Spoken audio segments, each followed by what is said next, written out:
ልጆች ማሳደግ ቁጭ ማለት አይደለም እንጂ ምን አይነት ሚስት ትፈልጋለህ ስል እኔ ቆንጆ ወጥ የምትሰራ አልጋ የምታነጥፍ ልብስ የምታጥባ ሰራተኛ ነው አንተ የምትፈልገው ሚስት አይደለም። በቃ ቱ ማች ኬር ታውቂያለሽ አይደል? በእግሩ እንዳይቆም የሚያደርግ እሱ ወንድነቱ ላይ ምን ተጽዕኖ ያመጣል? እስቲ በቃ ሁሉ ጊዜ እናቱን ነው የሚፈልገው። እንበልና ቃቁ እንደገና ወጣት ብትሆን ተመልሰሽ ታይምን ወደ ኋላ መመለስ ጊዜን ብንችልና እንደገና ወጣት ብትሆኚ ምን ታስተካክያለሽ? ምን ትቀይሪ ነበረ? ራሴ ላይ እሰራ ነበር። ሰልፍ ትራንስፎርሜሽን እሰራ ነበር። በቃ ሰልፍ ትራንስፎርሜሽን የገባኝ 50ዎቹ መጨረሻ ላይ ነው። 3 ነገሮች እንደው 3 ቲፕስ ብትሰጪ ወይም እንደው ጠቃሚ ነጥቦች ብታስቀምጪ ፓረንት ስንሆን ወላጅ ስንሆን ልባም ሴት መሆን ስላለብን ማለት ነው። በተለይ ለሴቶች ለእናቶች ጨርሶ መርሳት የሌለብን 3 ነገሮች ምንድን ናቸው? ለቃቁ ባለፍሽበት መንገድ በኤክስፔሪየንስሽ ብዙ ደግሞ ሰዎችንም ስለምታግዥ በዚህ ኮች ስለምታደርጊ ብዙ ወላጆችን ስፔሻሊ አሜሪካን ሀገር ምንድነው ጨርሶ መርሳት የሌለብን ነገር? እኔም ራሴ መርሳት የሌለብኝ ነገር ከዚህ ስወጣ።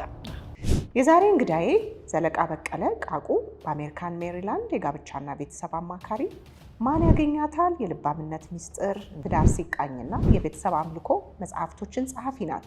አብራችሁን ቆዩ።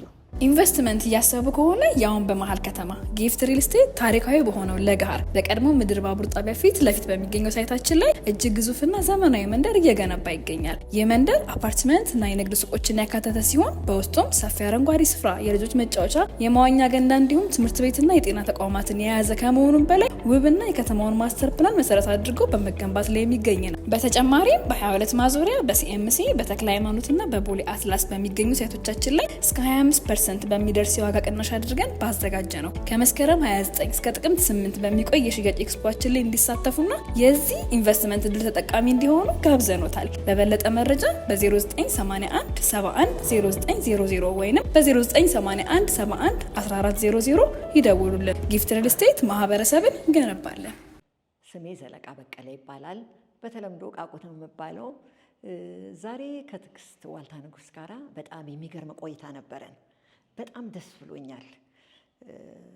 የልባምነትን ሚስጥር ያየንበት፣ ጥበበኛ ሴትን ያየንበት ጊዜ ነው እና በተደጋጋሚ ከቲጂ ጋራ ብዙ ኢንተርቪዎች ሰርተናል እና ጠቃሚ ስራ የምትሰራ ሴት ናት እና ሁል ጊዜ ሳገኛት እና አሁንም ይጨምርላትና ሰብስክራይብ እንድታረጉ ለሌሎች ሼር እንድታረጉ። ይሄ በጣም የሚጠቅም ነው። ትውልድ የምናተርፍ ነው። ማህበረሰባችንን የምናሳድግበት ነው። ስለዚህ ሁላችንም ያለንን ኃላፊነት ድርሻችንን እንወጣ። ዛሬ ይህን እድል በማግኘቴ ደግሞ እኔ በጣም ደስ ብሎኛል። አመሰግናለሁ። ቃቁ እንኳን ደህና መጣሽልን። እንኳን ደህና ቆየሽኝ እንጂ ደስ ብሎኛል እንደገና ስላየሁሽ።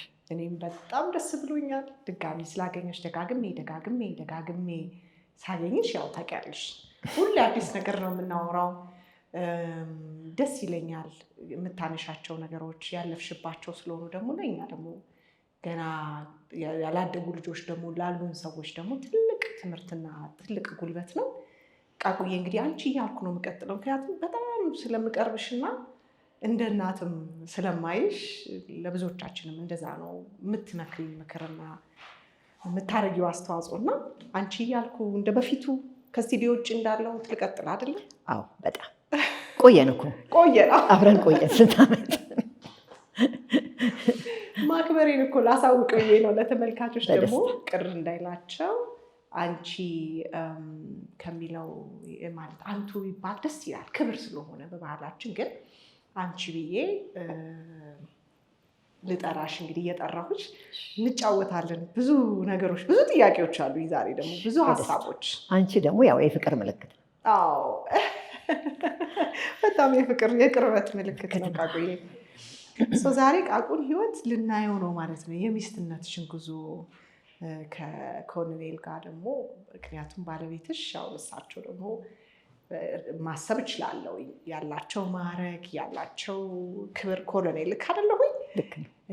እሳቸውን ደግሞ ስታገቢ ትዳር ሲመሰረት ማሰብ እችላለሁ። የሚጠበቅብሽ ነገር አለ፣ አንቺም የምትጠብቂው ነገር አለና ያን ጊዜ ቺኗ ቃቁ አልነበረችም። በእርግጠኝነት ቺኗ ቃቁ በጣም ዊዝደም አላት። ደግሞ ትንሿ ናት ስታገባ ሜይ ቢ 20ዎቹ መጀመሪያ ላይ እና ወደኋላ ልመልስሽና የሚስትነትሽን ጉዞ ከየት ወዴት እንደመጣ ብትነግሪኝ ደስ ይለኛል። ለምን መሰለሽ ብዙ ሰዎች ፕሮግራም የሚከታተሉት ማወቅ እንፈልጋለን ማለት ወጥ መንገዱም የሚነግረንም የለም፣ ሜንቶርም የሚያደርገን የለም። እና ልክ አንቺን እዚህ ጋር ስናይሽ ፐርፌክት ሆነሽ የመጣሽ ነው የሚመስለን፣ ሙሉ ሆነሽ ኮሽታ ሳይኖርና ከአንቺም ውጣ ውረድን መማር ስለምንፈልግ መውደቅ መነሳት ከቆይ ምን ይመስላል? እስኪ የት ጋር ነበረች ያቺ ትንሿ ልጅ? በጣም ብዙ ወደኋላ ወሰድሽኝ። 53 ዓመት ወደኋላ ወሰድሽኝ ማለት ነው። 53 ዓመት ወደኋላ ወሰድሽኝ እና እንደው ከሰርግሽ በኋላ ምን ጠበቅሽ ብለሽ ትንሽ ቆይ፣ ስለ ጮኝነት ጊዜ ወደኋላ ልሂድ። በጣም ብዙ ጓደኞች አሉኝ። በብዙ ጓደኞች የተከበብኩኝ ነኝና 5 ኪሎ ልጅ እና በቃ ማለት ተወልጄ ያደግኩት ደግሞ መርካቶ ነው የተማርኩት።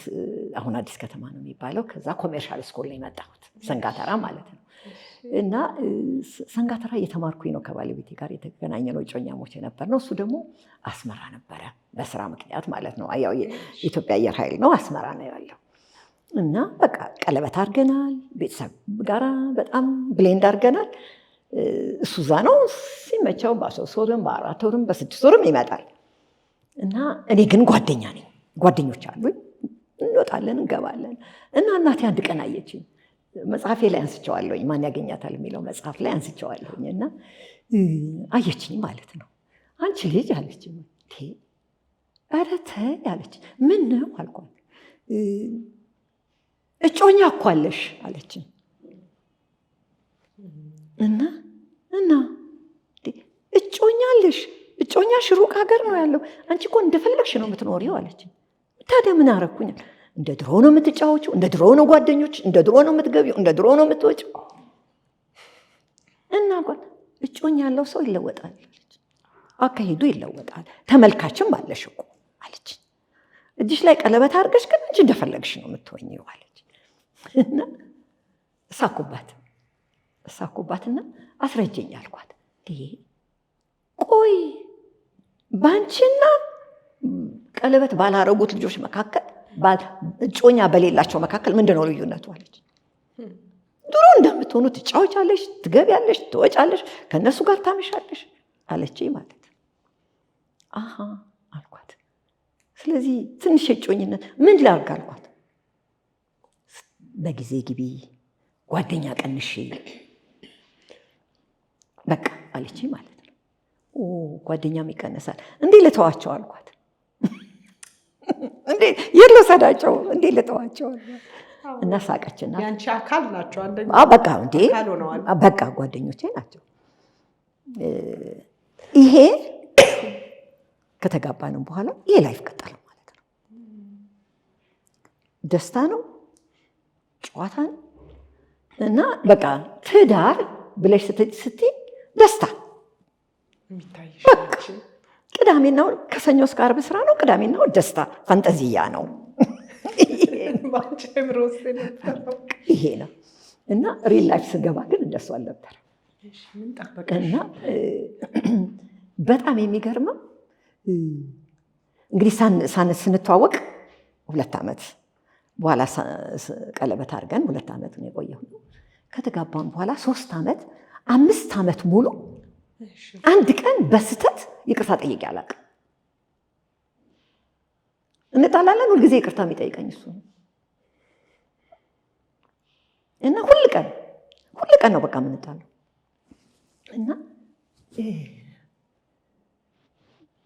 ስለዚህ እኔ ሁልጊዜ ትክክል አድርጌ ራሴን የምቆጥረው ሆንኩ ማለት ነው። ይቅርታ ስላልጠየቅኩኝ እና የማስበውም ትክክል ነው። እና ሳላቀው ጠቅላላ ሁሉ ትዳሩን እኔ ነኝ ማለት ነው እንትን የማደርገው ትክክል ነኝ ብዬ እና ያ በጣም በዚህ አጋጣሚ ባለቤቴን ማመስገን በጣም እፈልጋለሁ። በጣም እጅግ መልካም ሰው፣ ይቅርታን ያየሁበት፣ ፈሪሃ እግዚአብሔር ያየሁበት እውነተኛ ሰው ነው እና ተሸክሞ እዚህ ያደረሰኝ እሱ ነው ማለት እችላለሁ። በጣም እና ይቅርታ እኔ ባጠፋም እሱም ቢያጠፋው ሁልጊዜ ይቅርታ ይጠይቀኛል። እሱ ነው ጠያቂው፣ እሱ ነው ይቅርታ እና የማይፈልገው ነገር ቤት ውስጥ ሰላም አለመኖር አይችልም። ስለዚህ ጤናማ እንዲሆን ይቅርታ ይጠይቃል ማለት ነው። ይሄ የመጀመሪያ ራሴን ያየሁበት ቦታ ነበር። ምን አልሽ ግን ስታየው ራስሽ? በጣም በቃ የመጀመሪያ ቻሌንጅ ያደረገኝ መጽሐፍ ቅዱስ ማንበብ ጀመርኩኝና እኔ ምን አይነት ሴት ነኝ? ራሴን ማየት ጀመርኩ። በቃ ምንድን ነው? ምን እየሆንኩኝ ነው? ወዴት እየሄድኩኝ ነው? በቃ ንግግሬ ምን ብቻ አስተሳሰቤ ቻሌንጅ ያደረገኝ እና በቃ አንድ ቀን ጥፋት አጠፋሁ ማለት ነው። ተቀጣጠነ፣ ረሳሁት። በቃ ረሳሁት። ጠዋት የወጣው እስከ ማታ ድረስ አልተገናኘም ማለት እንዴት ነው? ልጅ ያላት ሴት ጠዋት ወጣ ማታ የምትመጣው ማለት ነው። ባይዛታይ በ3 ዓመት ውስጥ 2 ልጆች አሉ ማለት እና ስመጣ ቤት በቃ የሚየደረሽ በቃ ተጨንቀዋል ማለት ገባኝ። ዛሬ እሱን ይቅርታ ከምጠይቅ ብሞት ምን አለበት እግዚአብሔር ወይ ብትወስደኝ።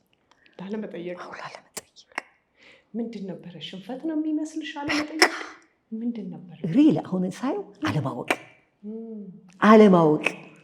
መቼም የሰው ጉዳቱ በትዳርም ውስጥ ይሁን በየትኛውም ሪሌሽንሽፕ ውስጥ አለማወቅ እንደሱ የሚጎዳ ነገር የለም። በጣም ከባድ ቻሌንጅ ነበርና እንደሚጠየቅ አታውቂም፣ ይቅርታ ወይም አልተለማመድሽም።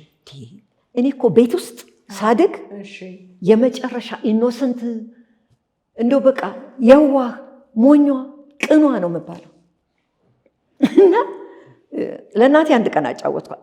እኔ እኮ በጣም አኮርፋለሁ አልኳት። አለች እንዴት ቻልሽበት አለች። ምክንያቱም አንድ ቀን ሴቶች ብቻ ነን።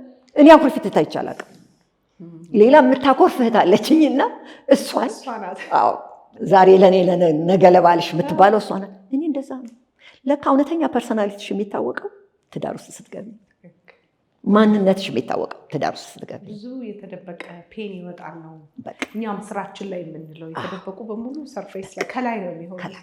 እንደሱ ራሴን አኩራፊ ሆነሽ ራስሽን አገኘሁት እና ይገርመኛል፣ መቻሌም ይገርመኛል። ስለገረመኝ ነው ለእናቴ የነገርኳት እና እንዴት ቻልሽበት አለችኝ። አይታ አታውቅማ ስታሳድገኝ እና በቃ ይሄ ነገር እኔ በቃ ልቀጥል አልችልም አልኩኝ። አንደኛ 15 ቀን ባልሽን አኩርፈሽ 8 ቀን እንግዲህ አስቢ፣ በየወሩ እንደዚህ እየተጣላሽ ከዓመት ውስጥ ስንት ቀን ሰላም ሊኖርሽ እንደሚችል ሳስበው እግዚአብሔር ቶሎን ያሳጠረልኝ እላለሁኝ።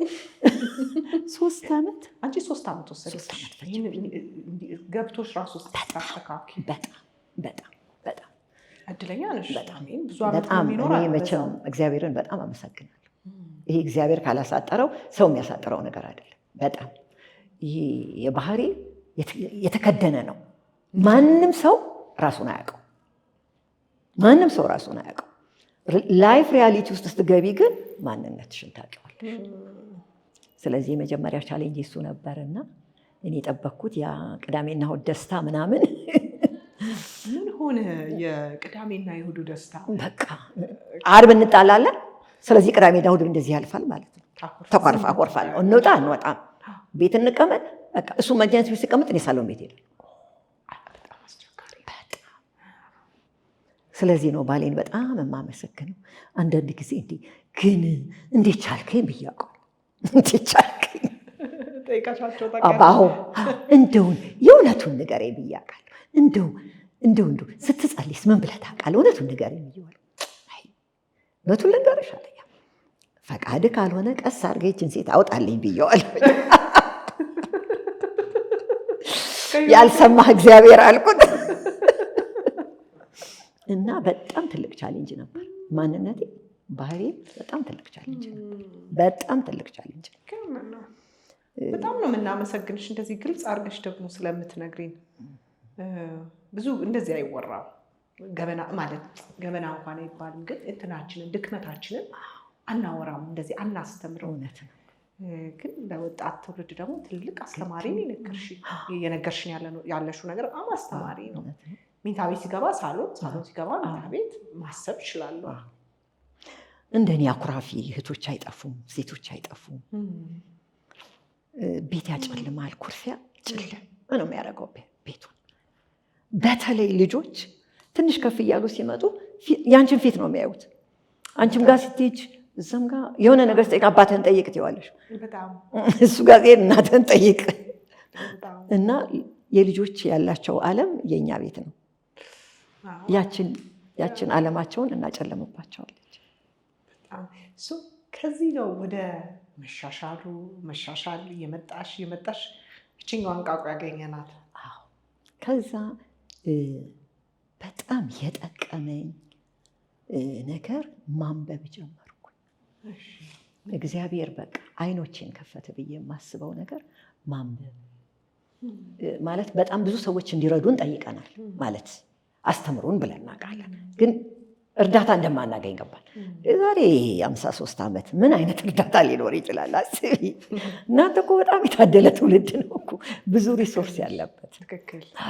እና ምንም ሪሶርስ የለም ምን የለም። እና በቃ ብናነብ፣ ባለቤቴ በጣም አንባቢ ነው እና መጽሐፍ ከውጭ መፈለግ ጀመርን እና ማግኘት ጀመርን። በቃ ከውጭ ሀገር በቃ ምንም በአማርኛ የተጻፈ ነገር የለም። ስለዚህ ከውጭ ሀገር መጽሐፍ ማስመጣት ጀመርን። አንድ መጽሐፍ ነበረች በቃ ምናነባት። ሰዎች እንኳን አንዳንድ ነገር ስንነግራቸው ሲጠይቁን እንዳንሰጣቸው ፎቶኮፒ አድርገን ያችን ፓርት እንሰጣቸዋለን። መመሪያ ሆነች። አሁን ልጆቻችን ያች መጽሐፍ ይሉናል እዛ ጋ ያለችው። ምን ነበረ ግን ታስታውሻለሽ? በፍጹም አላስታውሰውም። ግን ስለ ሚስትነት፣ ስለ ባልነት፣ ስለ ልጆች አስተዳደግ በተለይ በጣም የጠቀመን አለመግባባትን እንዴት እንፍታ፣ ኮንፍሊክት እንዴት እንፍታ፣ ችግር ይፈታል፣ ተስፋ አትቁረጡ ብለው የራሳቸውን እንትን ያለፉበትን ሼር ያደርጋሉ። ለካ እንደዚህ ይወራል፣ ለካ በተለይ ፈረንጆቹም ጋር እንዲህ አይነት ችግር አለ ማለት ጀመረን። አይናችንን ከፈቱ። ከዛ በቃ ልጆቻችንም እያደጉ ሲመጡ ከዛ የመጀመሪያ ነገር ያደረግነው ከልጆቻችን ጋር አብረን መጸለይ ጀመር። አብረን ፋሚሊ ታይም መነጋገር ትልቅ የቤታችን እንትን ሆነ ማለት ነው። በቃ ሁል ጊዜ በቀን ከነሱ ጋር ማውራት ጀመር። ጊዜ ትሰጣላችሁ? ያህል ጊዜ ትሰጡ ነበር? ባካችሁ 30 ደቂቃ ስጡ ይባላል፣ ባካችሁ 1 ሰዓት ስጡ ይባላል። እና በጣም የሚገርምሽ እኛ የምንጀምረው እንደውም ባለቤቴ ነው ሀሳቡን ያመጣው። ባለቤቴ ያው ስራ ላይ ስለነበረ በጣም ብዙ ከባድ ቦታ ስለነበረ ብዙ ማታ ያመሻል። ስለዚህ ማታ ብዙ ስለማናገኘው እስቲ ጠዋት 11 ሰዓት እንነሳና በጸሎት እንጀምረው ቀኑ ማለት እንዲህ ህፃናት ልጆች አልኩ። ስንት የሆኑ ነበር ያኔ? እንዴ 3 ዓመት ልጆች ናቸው። የ3 የ4 ዓመት ልጆች እንዴት ነው በዛን ሰዓት የሚነሱት አልኩት። እንሞክረውና ካልሆነ ደግሞ ሌላ ነገር እንፈልጋለናል። እና እነዛን 3 ልጆች 2 ልጆች ናቸው 3 እና 4 ዓመት ይዘን ጀመርን ማለት ነው። ጠዋት 11 ሰዓት እንነሳለን። አይናቸውን አይነቁምም፣ ግን ግድ የለሽም ጸልየን ወደ ንግግር እንገባለን። ስለዚህ ይሄ ቋሚ በ11 ሰዓት የጸሎት ጊዜ። ከዛ በኋላ እንነጋገራለን፣ እንለብሳለን። ትምህርት ቤት ሄደው ትምህርት ቤት ይሄዳል፣ ስራ ሄደው ወደ ስራ ይሄዳል። ይሄ 50 ዓመት ይዙን መጣ። 50 ዓመት ሙሉ የነበረ ታሪክ ነው። እና ቤተሰቦቻችን ውስጥ አሉ የሚረዱን እህቶች አሉ የሚያግዙን። እነሱም ከኛ ጋር ህብረት ማድረግ ጀመሩ። ጠዋት ከኛ ጋር እነሱም ይነሳሉ። ስለዚህ አንድ ላይ አብረን ጸልይ እንጀምራለን። በቃ ይሄ አሁን ልጆቻችን ያስቁናል። እኛ እኮ የምንነቃው እዛ አልጋ ላይ አይደለም፣ እዛ ሄደን ነው የምንነቃው ይሉናል። በሱ ሰዓት በቃ ለምደውታል። ስለዚህ ይሄን ፕራክቲስ ቀጠሉት ልጆቻችሁስ? ምክንያቱም የልጅ ልጆቹ ቀጠሉ ማለት ነው። ይሄ በጣም ትሬንድ በጣም ኢምፖርታንት ሆኖ በህይወታችን ከ50 ዓመቱ ክፍል እቺ የንጋት ታይሟ ይሄ ኢሞሽናል ቦንዴጅ እንድንፈጠር ከልጆቻችን ጋር ይረዳል። ለምንድን ነው ጠዋት ያደረጋችሁት? ፐርፐዝሊ ሆን ተብሎ ነው? ጠዋት ላይ ንጹህ አይምሮ ይዘው ሲነሳ የምንባለው እንደዛ ስለሆነ ማለት ነው በተለምዶ። ለምንድን ነው ጠዋት የመረጣችሁት? የዛን ያህል እውቀት እንኳን ያኔ ኖሮን አይደለም፣ እንዲሁ ነው። ግን ማታ ባለቤቴ ጊዜ አንዳንድ ቀን ያመሻል፣ አንዳንድ ቀን በጊዜ ይመጣል። ስለዚህ እሱ ያለበት ቦታ መኖር አለበት። አባት ነው፣ መሪ ነው። ስለዚህ እሱ ያለበት እንዲሆን ያለው ጊዜ ጠዋት ነው። ማታ ደክሟቸውም ነው የሚመጡት። ትምህርት ቤት ሲገቡ ሆምወርክም አለ፣ ማታ ቀን የዋሉበትንም ማውራት አለ።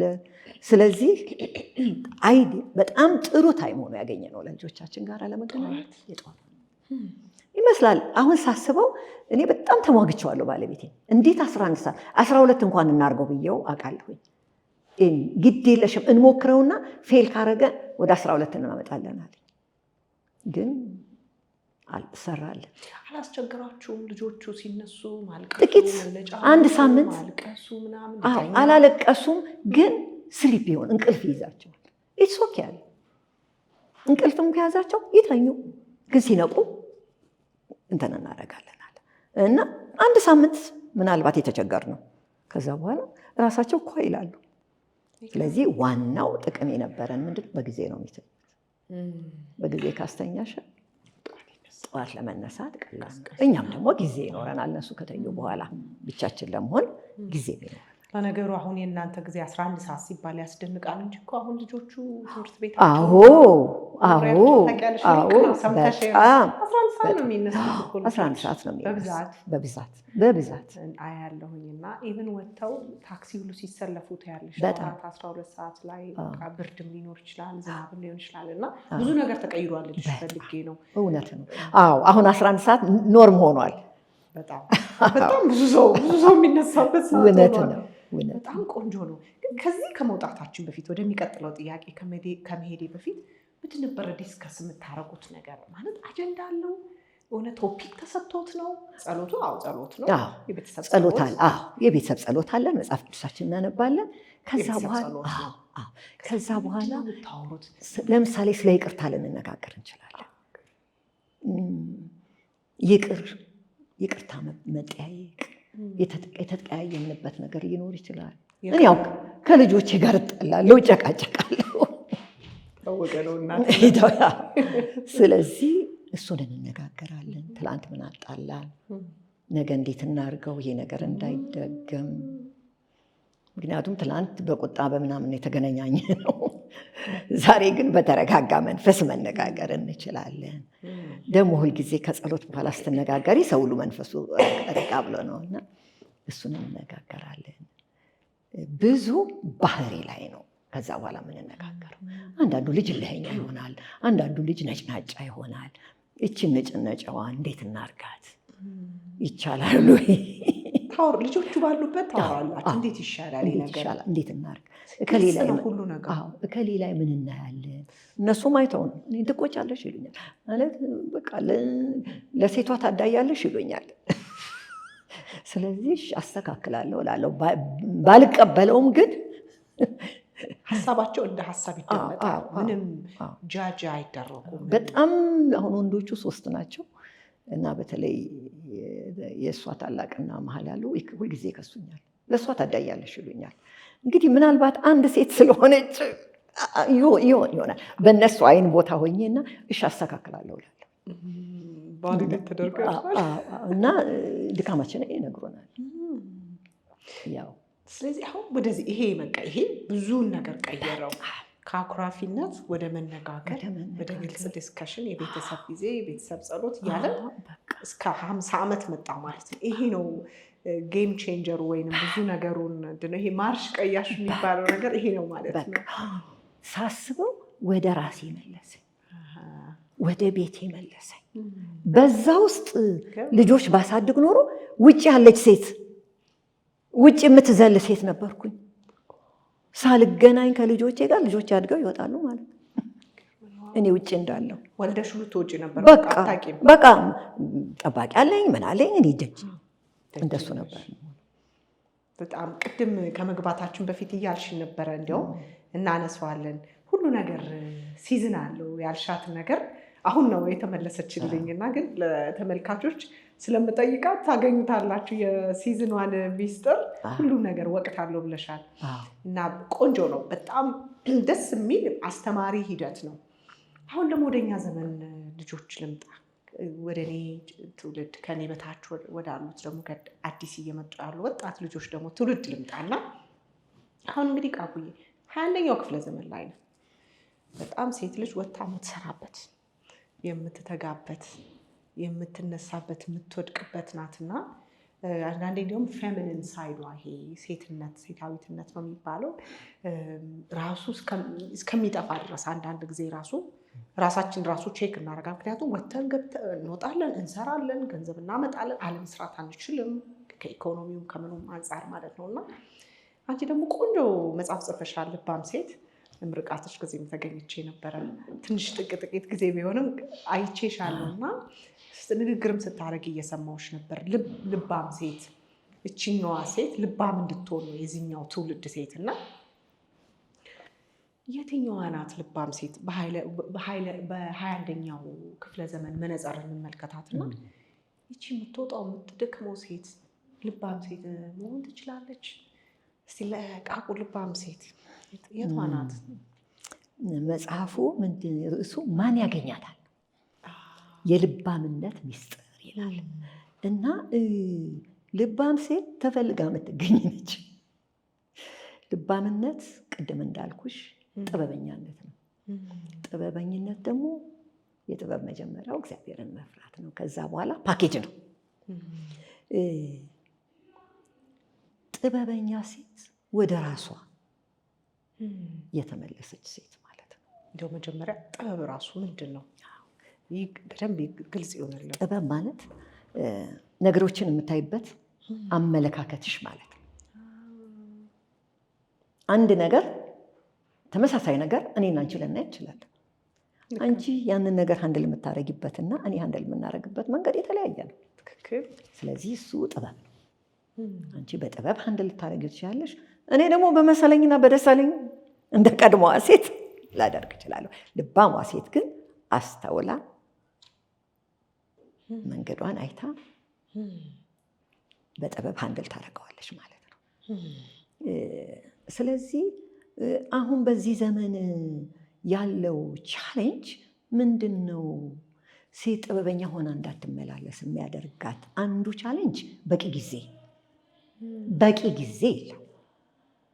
ቻሌንጆቹን እናንሳና ወደ መፍትሄዎቹ እንሄዳለን። ፉልታይም እናት ነሽ፣ ፉልታይም ሰራተኛ ነሽ። ሶሳይቲው ይጠብቅብሻል። ልክ ነው። ይሄው ይሄን የመሰለ አገልግሎት ይጠብቅብሻል። ህዝቡ ይጠብቅሻል። ስራሽ አለ ፉልታይም እና እነዚህ ሁሉ ጥበበኛ ሴት ሚዛናዊ ማድረግ ትችላለች። ጊዜዋን ታብቃቃለች። ለ21ኛው ክፍለ ዘመን ጥበብ ማለት ጊዜ የሚያብቃቃ ጊዜዋን የምታብቃቃ ሴት ናት።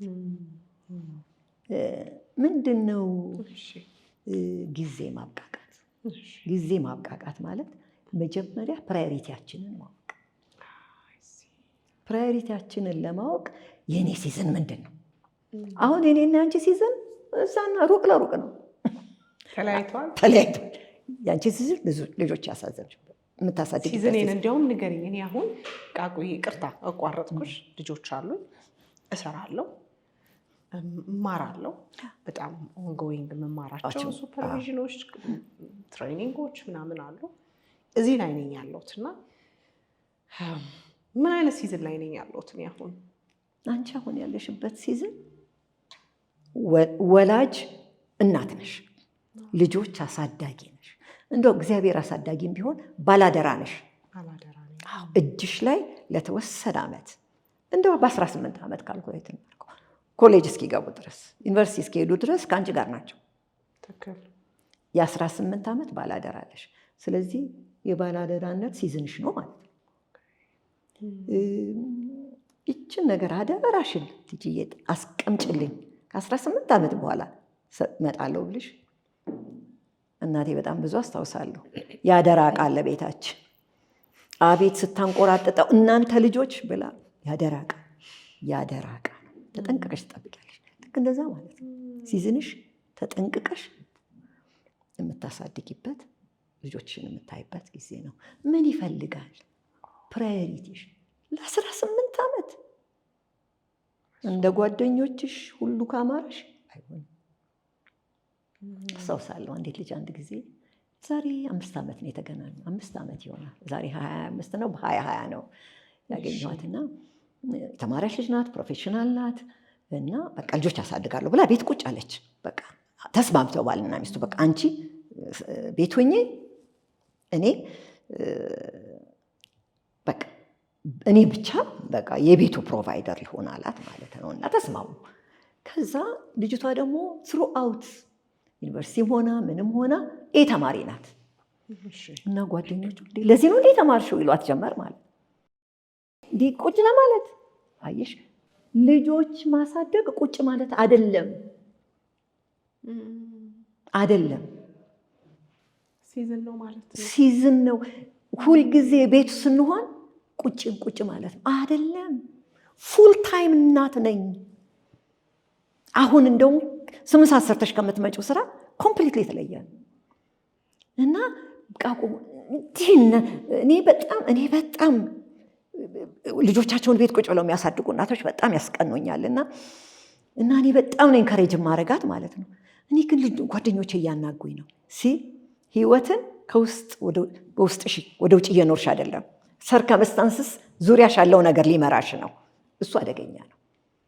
ጥበበኛ ሴት ሁልጊዜ የራሷ መመሪያ አላት ከውስጥ እንጂ እነሱን አይተሽ ከሆነ የምትሄጂው አይሆንም አልኳት። ስለዚህ የወሰንሻትን ምን ወሰንሽ? ለምንድነው እንደዚህ ያር? አይ በቃ ልጆቼን ራሴ ኢንቨስት በቃ። ስለዚህ ሲዝንሽ አሁን አንቺ ከጓደኞችሽ ጋር እኩል መሆን ሳይሆን እዚህ ጋር ፉል ታይም እናተነሽ ተባባልንና ቀጠለች። አሁን ልጆቿ ትልልቅ ሆኖላታልና በጣም ደስ እያለኝ ነው አሁን የማደርገው። ሰው እንኳን አይወስዳቸውም ትምህርት ቤት አለችኝ አሁን ሳገኛት። እና ሲዝንሽ ልጆች እያሳደግሽ ነው። አንቺም የሚያስፈልግሽ ጥበብ እንዴት አድርጌ ባላንስ ላድርግ፣ ስራዬን እንዴት አድርጌ ባላንስ ላድርግ፣ ሶሻል ነገሬን እንዴት ባላንስ ላድርግ። እዚህ አሁን አሜሪካን ሀገር ወላጅ አሁን እዚህ እንዳለው ሰፖርት የሰራተኛ ሰፖርት የለም። ስለዚህ ወላጅና ልጅ አብሮ ነው ያለው። ምርጫ የለሽም፣ አብረሽን ይሻለሽ። እዚህ ያለው ሰፖርት አንቺን ሞር ሶሻሉ ላይ እንድታተኩሪ ያደርግሻል። አጋዥ በጣም አለ፣ በጣም ብዙ አጋዥ ስላለ ማለት ነው። አዎ ዙሪያሽ አለ፣ አጋዥ አለ። እህትሽን ልጠሪ ትችያለሽ፣ ነይ ዛሬ ከኔ ጋር አምሺ ልትይ ትችያለሽ። እዛ ግን እንዲህ አይነት ሰፖርት የለም። ስለዚህ ኢሞሽናል ቦንዴጁ በጣም አለ በወላጅና በልጆች መካከል።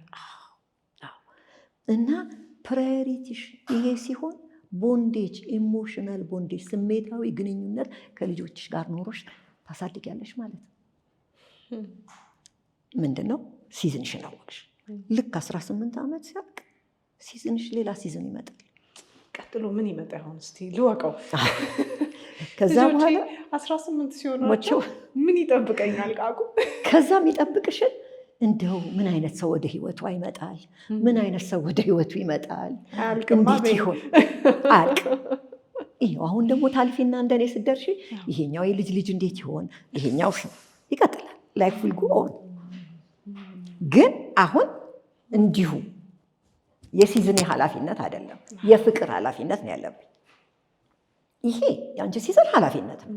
የእኔ ሲዝን ለልጅ ልጆቼ ማሰብና መጸለይ የፍቅር ኃላፊነት።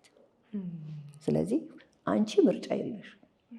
ፎከስ ለሲዝንሽ ለወቅትሽ ፎከስ ማድረግ አለብሽ። ኢንቨስትመንት እያሰቡ ከሆነ ያውን በመሃል ከተማ ጊፍት ሪል ስቴት ታሪካዊ በሆነው ለገሃር በቀድሞ ምድር ባቡር ጣቢያ ፊት ለፊት በሚገኘው ሳይታችን ላይ እጅግ ግዙፍና ዘመናዊ መንደር እየገነባ ይገኛል። ይህ መንደር አፓርትመንት እና የንግድ ሱቆችን ያካተተ ሲሆን በውስጡም ሰፊ አረንጓዴ ስፍራ፣ የልጆች መጫወቻ፣ የመዋኛ ገንዳ እንዲሁም ትምህርት ቤትና የጤና ተቋማትን የያዘ ከመሆኑም በላይ ውብና የከተማውን ማስተር ፕላን መሰረት አድርጎ በመገንባት ላይ የሚገኝ ነው። በተጨማሪም በ22 ማዞሪያ በሲኤምሲ በተክለ ሃይማኖትና በቦሌ አትላስ በሚገኙ ሳይቶቻችን ላይ እስከ 25% በሚደርስ የዋጋ ቅናሽ አድርገን ባዘጋጀ ነው። ከመስከረም 29 እስከ ጥቅምት 8 በሚቆይ የሽያጭ ኤክስፖአችን ላይ እንዲሳተፉና የዚህ ኢንቨስትመንት እድል ተጠቃሚ እንዲሆኑ ጋብዘኖታል። ለበለጠ መረጃ በ0981 71 0900 ወይም በ0981 71 1400 ይደውሉልን። ጊፍት ሪል ስቴት ማህበረሰብን እንገነባለን። እንደው ቃቁዬ ካገኘሁሽ አይቀር አንድ የራሴን ጥያቄ እንደ ትዕግስት ሆኜ ደግሞ ልጠይቅሽ ፈለግኩኝ። አንድ በቅርብ ቀን አንድ ስራ መጣልኝ። ስራውን ብሰራው በጣም ጥሩ ጥቅም አገኛለሁ፣ አሁን ከማገኘው ጥቅም የተሻለ። ያው ግን ጥሩ ጥቅም አለ ማለት ጥሩ ጊዜ ይፈልጋል። ጊዜ ይፈልጋል፣ ጉልበት ይፈልጋል፣ ትኩረት ይፈልጋል፣ ኢነርጂ ይፈልጋል። እኔ እንዳለሁበት ወቅቴ ሲዝኔ አይተሽ ማለት ነው ምን ትይኛለሽ? ምን ትመክሪኛለሽ? እዚህ ቦታ ላይ ሆኜ ምረጭ እየተባልኩኝ ነው። ቃቁት ቲጂን ታውቃታለች። እኔ ቲጂ እወድሻለሁ፣ ትይኛለሽ። በጣም እንደምወድሽ ታውቂያለሽ። አዎ። እንደ እናት ብመክርሽ ዘመድሽን ሁሉ አንድ ምክር ልምከርሽ። እሺ። እዚህ ጋር የምታደርጊው ነገር የዛሬ 20 ዓመት የዛሬ 15 ዓመት የምትጸጸችበት ነገር እንዳይሆን ተጠንቀቂ። ብሩን የዛሬ 20 ዓመት ልታገኙ ትችላለሽ። ልጆችሽን ግን የዛሬ 20 ዓመት አታገኛቸው። በእኔ እድሜ በጣም ብዙ የማውቃቸው ሰዎች አሉ በጸጸት የሚጸጸቱ ብለውኝ አውቃለሁ። አንቺ እኮ አወቅሽበት ብለውኝ አውቃለሁ። አንቺ አወቅሽበት፣ ምርጫሽን አስተካከልሽ የሚሉኝ ሰዎች አሉ።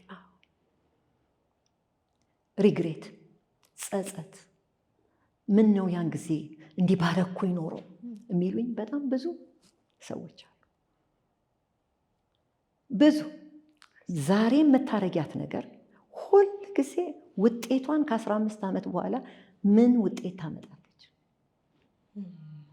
ምንድን ነው ውጤቱ? ብዙ ገንዘብ፣ 3 ቤት ወይስ ፍሬያማ ልጆች? የሚፈልጉሽ የምትፈልጊያቸው ልጆች፣ ፈሪሃ እግዚአብሔር ያላቸው ትውልድ ነው የምታወጪው። ምርጫ ነው። እዛኛው 3 ቤት 4 ቤት መግዛቱ ላይ ይቻላል፣ ትልቅ ቢልዲንግ መስራት ይቻላል። ግን ልጆችን ለቴሌቪዥን፣ ለስልክ፣ ለሞግዚት ሰጥሽ ይቻላል። ግን ውጤቱ የሚታወቀው ከ15 ዓመት በኋላ የት ጋ ናቸው? ስለዚህ እንደ እናት እምልሽ የምትጸጸችበትን ነገር ዛሬ ማየት ጥበበኛ ሴት ነገ ታያለች። ነገ ምን ይመስላል ካልኩሌት ታደርጋለች፣ ውጤቷን ታያለች። ይሄ መንገድ ምን ያጎልብኛል? ይህን ያህል ሰዓት ብሰራ ከልጆቼ ጋር ምን ያህል ጊዜ ይኖረኛል? ልጆቼን አገኛቸዋለሁ? በጣም አስታውሳለሁ። አንድ ጊዜ አንዲት ፋርማሲስት ሴት ናትና አምሻ ነው የምትገባ እና በጣም ድሮ ነው፣ በጣም ምናልባት የዛሬ 30 ዓመት ምናምን ነው፣ አረሳውም። እና ስገባ ልጆች ያለች በቃ ሶፋ ላይ ተኝተው ነው የማገኛቸው። ልጅ ወድቀው በሉ ብዬ እጠይቃለሁ አለች። አዎ በልተዋል። ስለዚህ ተኝት ወስደን አልጋ ላይ ነው የምናደርጋቸው። ሁል ጊዜ ጊልት አለኛለች። ኤቭሪቲንግ እነሱ ከዛ ከሶፋ ላይ ሄደው በተኙ ቁጥር እኔ ጊልት አለኛለች። የማገኛቸው ሶፋ ላይ ተኝተው። እንግዲህ ያኔ ጊልት ካላት ፍሬው ጊልት የማይኖረው ይመስልሻል? ስለዚህ ትጂ ይሄንን ነው የምልሽ። ብዙ ዲፕ በሄድሽ ቁጥር ትምህርትሽ እየጨመረ በመጣ ቁጥር ኦፖርቹኒቲው ብዙ ጥያቄ፣ ብዙ የስራ አቅም ሊኖር ይችላል። ትክክል። ስለዚህ እሱ ቴምፕት ባያረግሽ፣ እሱ ልብሽን ባይፈትነው እደርስበታለሁ፣ ነገም የኔ ነው። እነዚህ ግን አደርሽባቸው። አንድ ቀን አንድ ልጅ እድሜ ላይ ብዙ ስራ ይሰራበታል። አንቺ ካልሰራሽበትም ይሰራበታል። ሌላ አካል አለ በቃ። ስለዚህ የምታውቂው ልክ ሄደው በዛ ወደ ጨለማው ክፍል ሲገቡ ነው። ከቤት ወጥተው ሌላ ዓለም ውስጥ ሲገቡ ማንነታቸውን የምታውቂው። የኔ ልጅ ነው እንደ የምትያቸው ነገሮች ሊገጥሙሽ ይችላሉ። አታውቂውም፣ ሀሳቡንም አታውቂም፣ ሀሳብሽንም አያውቅ። ስለዚህ የምትጸጸተችበት ነገር አታርጊ። በዚህ ልጠቅልለው ሀሳብ። በጣም አመሰግናለሁ። በእኔ ውስጥ ሆኖ ደግሞ የሚጠይቁ ብዙ እህቶቼ ይኖራሉ ብዬ አስባለሁ። ይሄ 21ኛው ክፍለ ዘመን ፈተና ስለሆነ ማለት ነው። እንደው ይህቺኛዋን ጥያቄ ብንጠቀልለው ደስ የሚለኝ ቅድም ብለሽኛል፣ ስለ ጥበብ ደስ ስላለኝ ነው። ከዚህ ከቀረጻው በፊት ማለት ነው። የጥበብ መጀመሪያ እግዚአብሔርን መፍራት ነው አልሽ፣ አንደኛው። ከዛ ፕራዮሪቲ ብለሻል አይደለ? ሶስተኛ ደግሞ ኮምፒቲሽን። እሷን አንዴ እቺ ቲፕስ ስለምትሆነን ማለት ነው ለአንቺ ለቃቁ የ21ኛ ክፍለ ዘመን ልባም ሴት እነዚህ ነገሮች ሊኖሯት ይገባል ብለሻል። እነዚህ ሶስቱን ነገር እንጠቅልልበት። እኔ ስለሰማኋቸው ቀደም ስለወደድኳቸው በጣም ያው ስለ ጥበብ ስንነጋገር ያው የጥበብ መጀመሪያ እንደው ድሮ እናንተ ልጆች ናችሁ አታውቁም እንጂ ሰዎች ቤት ሁሉ ስንሄድ የጥበብ መጀመሪያ እግዚአብሔርን መፍራት ነው የሚባል በየግድግዳው ላይ ድሮ ይጻፍ ነበር። አረሰ እኔም እስከ ይዙናን የተማርኩት ግቢያችን የምንሰለፍበት ለፊት የጥበብ መጀመሪያ እግዚአብሔር በጣም ነበረ እና በጣም እንደውም እዛ ምስካየ ይዙና ያደጉ ልጆች ሁሉ የሚናገሩት እሱ ነው። የጥበብ መጀመሪያ እግዚአብሔርን መፍራት ነው። እና እሱ የመጀመሪያ ነገር ነው።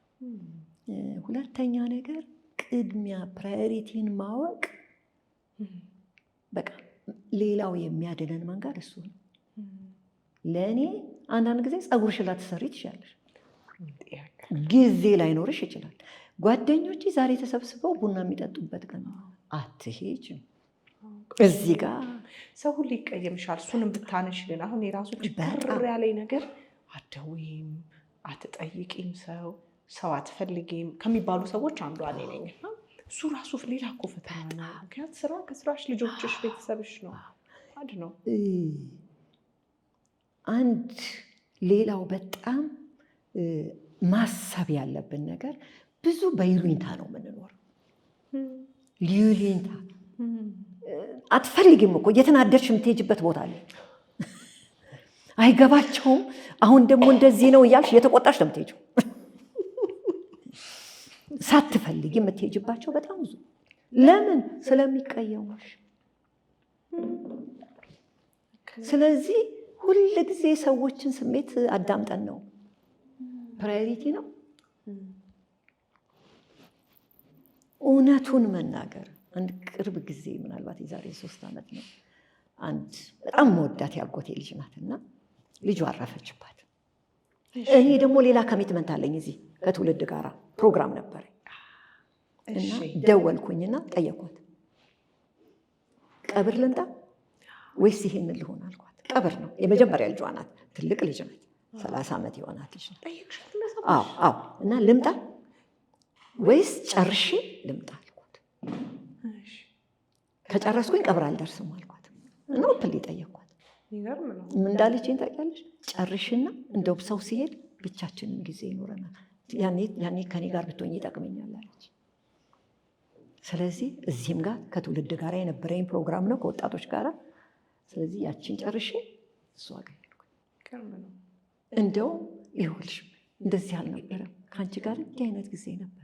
ቀብር ሄድ፣ መቃብሯ ላይ ሄድን፣ አበባ አስቀመጠን፣ አብረን ለመጫወት፣ አብረን ለመነጋገር፣ ለመጽናናት። አሁን መጣሽና ጉልበት ሆንሽኛል። አንዳንድ ጊዜ እውነትሽን እኮ ነው። እውነት ግን ቀብር ላይ እኮ ራሱ ብዙ ግር ብለን ቀብረን በተለይ ከቀብር መልስ በጣም ግርግር እንጂ ምንም አይኖርም አለች። አልጋ ላይም ስንተኛ ሌሊትም ቁጭ ብለን ስናወራ፣ ማለዳም ተነስተን አብረን ስንጸልይ ስናወራ እንዴት መልካም ጊዜ እንዳሳለፍን ልነግርሽ እና ይልቅ አሁን መሄድ ስንለያይ እንደውም 3 ቀን አድሬ ነው የመጣሁትና እንደውም ይልቅ አሁን ልትሄጂ ስትይ ቅር አለኝ አለች። ማለት እንኳን ቀብር ቀረሽ ልትለይ ማለት ኳሊቲ ጊዜ ያሳለፈ። ኳሊቲ ጊዜ ያሳለፈ። ስለዚህ ይሉኝታ ሳይሆን እውነተኛ ነገር ልባችን ውስጥ ያለ ነገር። እንደዛ ናት ልባም ሴት። ልባም ሴት እውነተኛ ናት። በቃ እውነተኛ ያለሽበትን ነገር እንዲህ አይነት ነገር ገጠመኝ ልመጣ ነበር ግን ልጆቼን ለማንጠይ አልቻልኩም።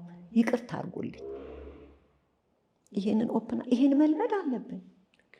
ልጆችሽን መደዳውን 4 ሰው የሞተ እንደሆነ እኮ 4 ቀን የለሽም ቤትሽ።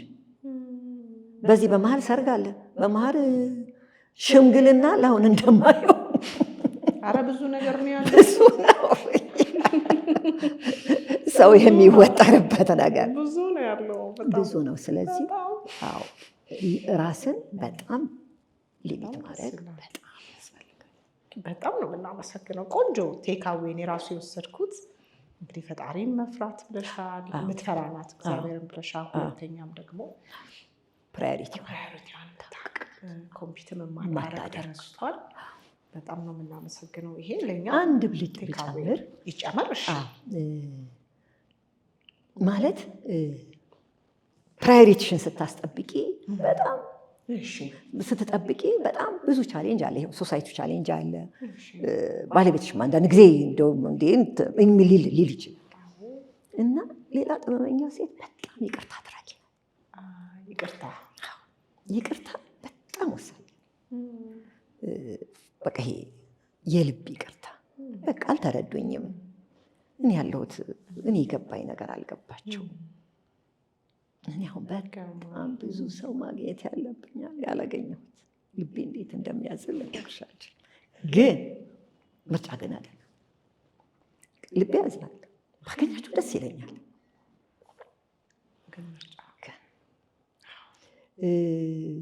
ቲጂ ትጠብቀኛለች ከብዙ ህዝብ ጋር። ስለዚህ ይሄኛውን ላስቀድም፣ የትኛውን ላስቀድም? ይሄ ልብ ስፋት። ቢቀየሙኝስ ይቅርታ ጠይቃለሁ፣ ይቅርታ አደርጋለሁ። እንዲህ ማድረግ ያልቻልኩት ከዚህ ነገር የተነሳ ነው፣ ይቅርታ አድርጉልኝ ማለት መልመድ አለብን። እሱ ላይማ በተለይ እኔ እንደው ዛሬ አላነሳውም፣ መምጣት አይቀርም ደግሞ ወደ አንቺ ጋር በቅርቡ። ያኔ እንግዲህ የለመድንበት ቦታ ተገናኝተን እዛ ስቱዲዮ በደንብ አድርጌ ነው የምናወራው። ባለፈው ታስታውሺ ከሆነ ምሽት ላይ ራሱ ላይ ተገናኝተን የእሷ በጣም ታስተምራለች እና የራሴንም ጥያቄ ስላሉ እሱ ላይ በደንብ በሰፊ እናወራለን። እንግዲህ ከልባም ሴት እንውጣና አሁን ደግሞ እስቲ ወደ ሌላ ታሪክ ልወስድሽ ነው፣ ወደ አጋዦችሽ። በተለምዶ አጋዥ አንድ ሰዎች የቤት ሰራተኞች ብለን የምንጠራቸው ጉዳዮች ላይ ልናወራ ነው። አጋዦችሽ ጋር እኔ በጣም የሚገርመኝ ይኸው ስንት ዓመት ይሳቅሽ ስትመጪ የምታርፊው ቤተሰብ ጋር ምናምን ወዳጅ ጋር አይደለም፣ አጋዦችሽ ቤት ነው። እዚህ ወደ አሜሪካ ከመሄድሽ በፊት እዚህ ያገለግሉሽ የነበሩት የቤት ሰራተኞች ወይም አጋዦችሽ ቤት ነው። እና እታለም ልክ ነኝ ስጠሪያቸው? ልክ ነው እታለም እትዬ። እኔ በጣም ነው የገረመኝ እና ይሄ ትልቅ ትምህርት ስለሆነ ሁላችንም መማርም ስላለብን ከጫፍ እስከ ጫፍ ያለን ሰዎች ስላለን ማለት የቤት ሰራተኞች ላይ አጋዦቻችን ላይ ምግብ ከመቆለፍ ጀምሮ ምናልባት ምን ሆኛለሁ መጽሐፍ ላይ ጠቅሼዋለሁ ከቴዲ ጋር ያዘጋጀ ነው። መስሪያ ቤት ሄዶ አስቤዛ ከመቆለፍ ጀምሮ ደግሞ በጣም ደግሞ ደጋግ ደግሞ ሰዎች አሉ፣ እንደ ልጆቻቸው ተንከባክበው ድረው ኩለው እና የሚያደርጉ ደግሞ አሉ። ነገር ግን ዛኛው ጫፍ ላይ ላለነው በጣም ትምህርት ይሆናል ብዬ ስላሰብኩኝ ንገረኝ እስኪ። የእናንተ ቤት ካልቸር ይገርማል። እናቴ ቤት ሰው ይገባል እንጂ አይሄድም። ይቆያል፣ በቃ ይኖራል። አይሄድም? አዎ ይኖራል። ወይ አግብቶ ይሄዳል ወይ ይኖራል፣ ይቀጥላል። አዎ እኔን ያሳደገችኝ ሴት እናቴ ከሞተች በኋላ እኔ ቤት መታለች፣ አብረን ቀጥለናል። ስለዚህ እኔ ቤት ነው አርፋ የተቀበረችው፣ ተጦራ ማለት ነው። ማለት በቃ አልፋው ማለት ነው። ኖረው አብረው ኖረው ማለት ነው፣ አብረው ኖረው። ስለዚህ ሲሄድ ብዙ ሰው አይቻል አቅም እናቴ ቤት እና በጣም የሚገርመው እህቶቿ እንደው ምን ይሏት ነበር ስለሚቸገሩ የአንቺ ቤትን ምድጃ አምጥተን እናዙራቸው እንዲህ አድርገን ይሏታል። ሰው አይሄድባትም። እና አንድ ጊዜ አንድ ነገር ሀፕን አረጋ ረሳው። እንደ አጋጣሚ እናቴ ቤተክርስቲያን ሄዳለች። ቤተሰብ ሁሉ እኔ ብቻ ነኝ ቤት ውስጥ ያለሁትና ሰራተኞች አሉ፣ ዘበኛ አለ ቤት ውስጥና ሰራተኛዋ ለካ ከዘበኛው ጋር ፍቅር ይዟታልና አሁን ከሰዓት እንግዳ እንዳለ አውቃለሁኝ። እና እንግዳ ነበረና ቤት ዶሮ ተሰርቷል ምን ብሏል ቤቱና አሁን እንዴት ነው የተኛው? ከእንቅልፌ ተነስቼ ወደ ኪችን ሄድኩ። ስሄድ በትልቅ ሳህን ምግብ ሰርታ ዶሮ ምናምን አድርጋ ወደ እሳቸው ይዛ ስትሄድ ወደ ዘበኛው ስትሄድ ተገናኘን። ማን መጣ ምናምን አልኳት። ምንም ሰው አልመጣም። ደነገጠች። ከዛ ተቀበልኳት፣ ተቀበልኳትና ቁጭ አደረኩት። በቃ ምንም አላልኩኝ። ከዛ እናቴ መጣች። ከቤተክርስቲያን ቁርስ በላን ምን አለን ተጫወትንና ዛሬ በጣም አናዳኛለች አልኳት። ምን ነው አለች። ምን ተፈጠረ አለች። በኋላ አመጣውና አሳየኋት። ይህንን እንዲህ አድርጋ ለሰውየው ልትሰጠው አለች ማለት አልኳት። እናቴ ጠራቻት። ነይ ውሰጅና ስጫቸው አለች። ውሰጅና ስጭው አለች እና ተናደድኩ። ምንም አላለችም ልጅቷ። ብድግ አድርጋ ወስዳ ለሰውየው ሰጠቻቸው። በኋላ የኔም ቤት አለች አንቺ አትጠብቂልኝም፣ የሚጠብቅልኝ እግዚአብሔር ነው አለችኝ ማለት ነው። አንቺም ወደፊት አለች ልጆችሽን ቁጭ አድርገሽ ቅቤና ምናምን እንዳትቆልፊ፣ ከቆለፍሽ ልጅሽ ና እናንተን አፍስሽ ሄጄ ምንድን ነው አለችኝ ማለት ነው። ዋው ልረሳው አልቻልኩም። ስለዚህ ምን ተማርሽ በዛች ደቂቃ? አሁን አንቺ ሞገሳለሁ ልጄ ጎበዝ፣ በጣም አየሽልኝ፣ ጠበቅሽልኝ ነው የጠበቅኩት። በቃ እሱ ነበር እኔ ተቆርቋሪ እኔ ሀሳቢ ነበር። በዛች ሞመንት ግን ምን ገባሽ? በቃ የሆነ ነገር ግን በቃ የኔና የሷ ነገር በቃ ብናደድም ግን የሆነ ነገር በቃ እውነት ነው አልኩኝ። ማለት ትልቅ ነገር ትታ ትልቁን ነገር ትታ ይሄን ነገር ቆኑ እና እውነቷ ነው። ግን እንዴት እንዲያደረገችኝ ብዬ ተናደድኩና ቆይቼ ጠየኳት እናቴ አግብቼ ምን ካልኩ በኋላ እነዚህ ልጆች እንዳታያቸውም አልኩ አለች። አያሳዝኑሽም አለች። እነሱን ትተሽ ቅቤ በርበሬ ትቆልፊያለሽ፣ ሚታ ቤት ትቆልፊያለሽ አለች ማለት ነው። እና እናቴ ስትቆልፍ አይቼ አላውቅም፣ እኔም ቤትም ቆልፌ አላውቅም። እና እንግዲህ ትዳር ተጀመረ። ዴዋን ትዳር ስንጀምር እነዚህ እህቶች ቤታችን ውስጥ አሉ። ለማገዝ መጡ እና በፍቅር ልክ ልጆቻችንን ይዘን ጠዋት መጸለይ ስንጀምር እኛም ከእናንተ ጋር እንጸልይ ብለው መጡ ማለት ነው። ስለዚህ ከኛ ጋር ቤተሰብ ሆነን ማለት ነው። ቀጠልን። እኛ ቤት ሰራተኛ ለብቻው አይበላም፣ አብረን ነው የምንበላው።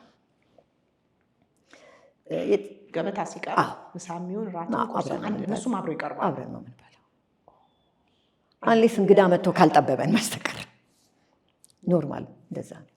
አሁንም እንደዛ ነው።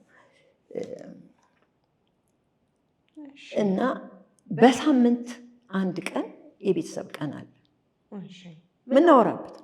ምናወራበት ማለት ቁጭ ብለን ሁሉም ሰው ብሶቱን የሚናገርበት። ስለዚህ ከኛ ጋር ናቸው። እነሱም አብረው ይሳተፋሉ።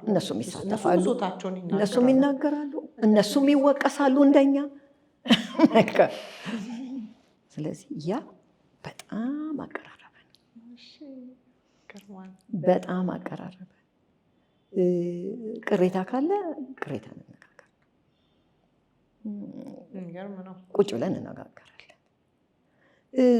ማለት ፐርፌክት ሆነውም አይደለም፣ እኛም ፐርፌክት ሆነን ግን አይደለም። በጣም ብዙ ነገር እናልፋለን፣ እነሱም እኛን ብዙ ነገር ያልፉናል። በመተላለፍ ብዙ ስንሸከማቸው እነሱ ብዙ። ቅድም አንዲት ቢታንያ እያነሳቸው የነበረውን ነገር ትዝ ይልሻል። ስሜት አላቸው ሴቶች ነው ማለት ስሜት አላቸው። የወር አበባ ጊዜ አለ፣ በጣም ብዙ አይነት የሚለዋወጥ አለ። እድሜ ሲጨምር ደግሞ ሜኖፖዝ ይመጣል። ሰው ናቸው፣ እንደ ሰው ስሜት አላቸው። እንደ ሰው እንደ ሴት እኔ የማስበውን ሁሉ እነሱም ያስባሉ። በእኔ ውስጥ የሚያልፍ ስሜት ሁሉ እነሱ ውስጥ ያልፋል። እኔ ፔሬንት ሰው አንረዳቸው አንዳንዴ ብለሽ ታስቢያለሽ? በጣም ሲያማቸው ጉንፋን ሲይዘን እኛ ቴኬር ራሳችንን እንደምናደርግ እነሱ ያደረጉ ይሆን? እሱን ማሰብ በጣም ይጠቅማል። እንደው ቃቁዬ እዚህ ጋር ማብረሽ እንድታነሺው አንዳንድ ሰዎች የቤት አጋዦቻችን ይሰርቁናል፣ እቃ ይወስዳሉ፣ ያሸሻሉ፣ ባልናቸው በትክክል ትዕዛዛችንም አይቀበሉም። አሁን እንዲያውም ምሬት ነው የምትሰሙ ሰው ሁሉ ጋር ስትሄጂ። እንዲያውም አጋዦች 3 ወር ምናምን ብቻ አይደለም አጭር ጊዜ እኔ የማስበው 3 ወር 4 ወር ተቀምጠው ይሄዳሉ ነው እንግዲህ አንድ ሰው ቤት ገብተው። አሁን እኔ በቅርብ የሰማሁት ማታ ገብታ በማግስቱ ሊዳ አለች ጠዋት ምነው ቤቱሽ ይጨንቃል አለችኝ አለች። እና 24 ሰዓት እንኳን መቆየት የማይፈልጉ ሰዎች አሉና ምናልባት እኛ ያዋጣነው ችግር አለ ብለሽ ታስቢያለሽ? እንደው ባላንስ አድርገን ነገሩን እንድናይ ወይ ደግሞ የኛ ደህና መሆን አሁን እንደ እናትሽ ሰዎችን በፍቅር መያዝ፣ በትዕግስት ማስተማር እነዚህን ምናልባት ቢተር የሆኑ ወይንም ደግሞ ቁምጭጭ ያሉትን ችግር እየፈጠሩ ያሉትንም አጋዦቻችን ይቀይራል ብለሽ ታስቢያለሽ? እኛ ትልቁን ድሮውን የምንጫወት ይመስልሻል? በጣም ትልቅ ችግር ስለሆነ ነው እዚህ ከተማ ውስጥ በነገሮች ላይ የአጋዥ ጉዳይ። ልክ አንቺ እንግዲህ አሁን ሳይኮቴራፒስት ነሽ ታውቂያለሽ። እና ሰዎቹ በምን ውስጥ እንዳለፉ አናውቅም። አስተዳደጋቸው ምን እንደጣለባቸው አታውቂም። ሲሰሙ ሰራተኛነት፣ የበታችነት በቃ ራሱ ይሄ የበታች ነኝ የሚለው ተጽዕኖ፣ ቁጣ፣ ያለመቻል ይሰማቸዋል የበታችነት። ስለዚህ ያንን የበታች እንዳልሆኑ የቤትሽ አባል እንደሆኑ ፓርት ኦፍ ዘ ፋሚሊ በቃ የቤትሽ አባል ናቸው። እኔ አሁን እግዚአብሔር ያውቃል ልቤንም ከእህቶቼ የለያቸው እንደሆነ አላውቅም። ማለት እንግዲህ 53 ዓመት አብረን ስንኖር ማለት ነው። እና ራሳቸውን ችለው ወጥተዋል። በማልሽ በቃ ከኛ ጋር ነው ኦል ይርስ የኖሩት የኖር ነው በቃ። እና ከአሜሪካ ስትመጡ እነሱ ጋር ነው የምትመጡት? አዎ እነሱ ነው በብዙ ፍቅር ሰምቼ አላውቅም። እውነት ቃቁ የቤት አጋዤ ቤት አርፋለሁ የሚል ሰው ሊኖር ይችላል፣ ግን ለእኔ የመጀመሪያዋ ከአንቺ ስሰማ ነው። በብዙ ፍቅር በብዙ ናፍቆት። ይገርም ነው። ይችን አዲስ ዓመት ከነሱ ጋር ማሳለፍ ለኛ በጣም በፍቅር ነው መካከላችን ያለው እና ልባችንን እንደ ሰው እንደ ቤተሰብ አባል ልባችንን ብናስጠጋቸው ሰዎች ናቸው። ፍቅር እኮ ደግሞ ፓወር ነው፣ ኃይል ነው። ሰውን የምታሸንፊበት መንገድ ቢኖር ፍቅር ነው። ትክክል ብለሻል። በጣም ፍቅር ትልቅ ጉልበት ነው። ፍቅር ሰው ፐርፌክት ሲሆን የምትሰጨው ነገር አይደለም፣ በድካሙ ሁሉ የምትሰጨው ነገር እና ድካም ፈላጊዎች እንሆናለን። እንትን ነች እንዲህ ነች። ይሄ በጣም አደገኛ ነገር። እኔም ድካም አለኝ እኮ እኔም መሪዋ የቤቷ መሪ የሆንኩት እኔም ድካም አለኝ በጣም መጥቼ ምናልባት የዋልኩበት ልጆች ጋር የዋልኩበት ምናምን እንትን አድርጎኝ እሷ ላይ ልጮህ ይችላሉ። ድካም አለኝ። ሁልጊዜ ትክክል ነኝ ማለት አይደለም።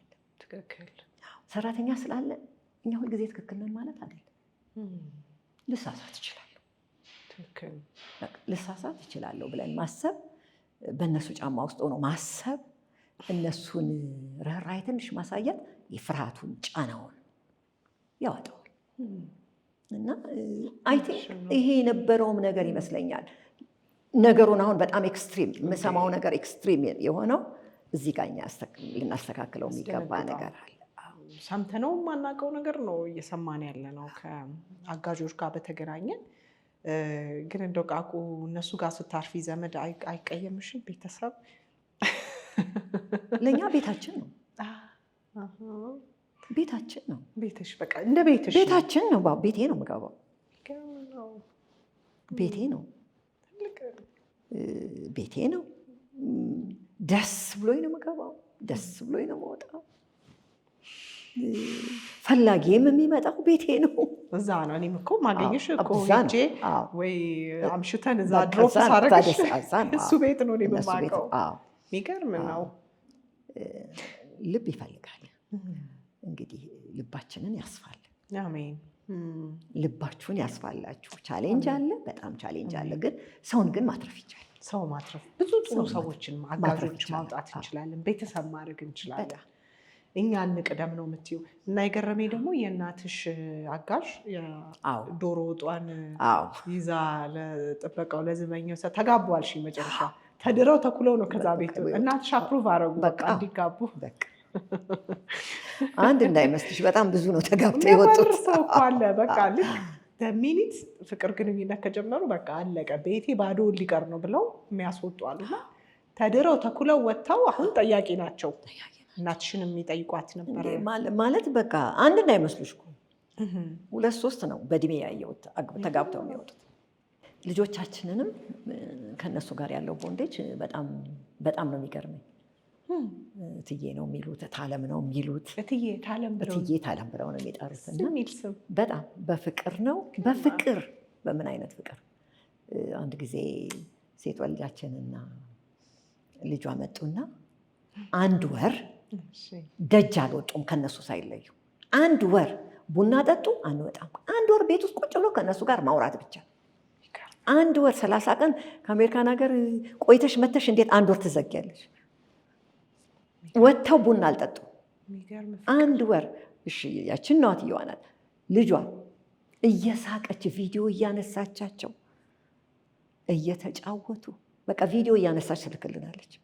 ልጆችሽም? አዎ በፍቅር እና ይሄ እንግዲህ አብረሽ አንቺ ስትመጪ የሚመጣውን ትውልድ ፍቅር አይቶ ያድጋል። አይ ቲንክ ይሄ ቤተሰብ ስብሰባው ጠቅሟቸዋል ብዬ ነው የማስበው። ጠቅሟቸዋል።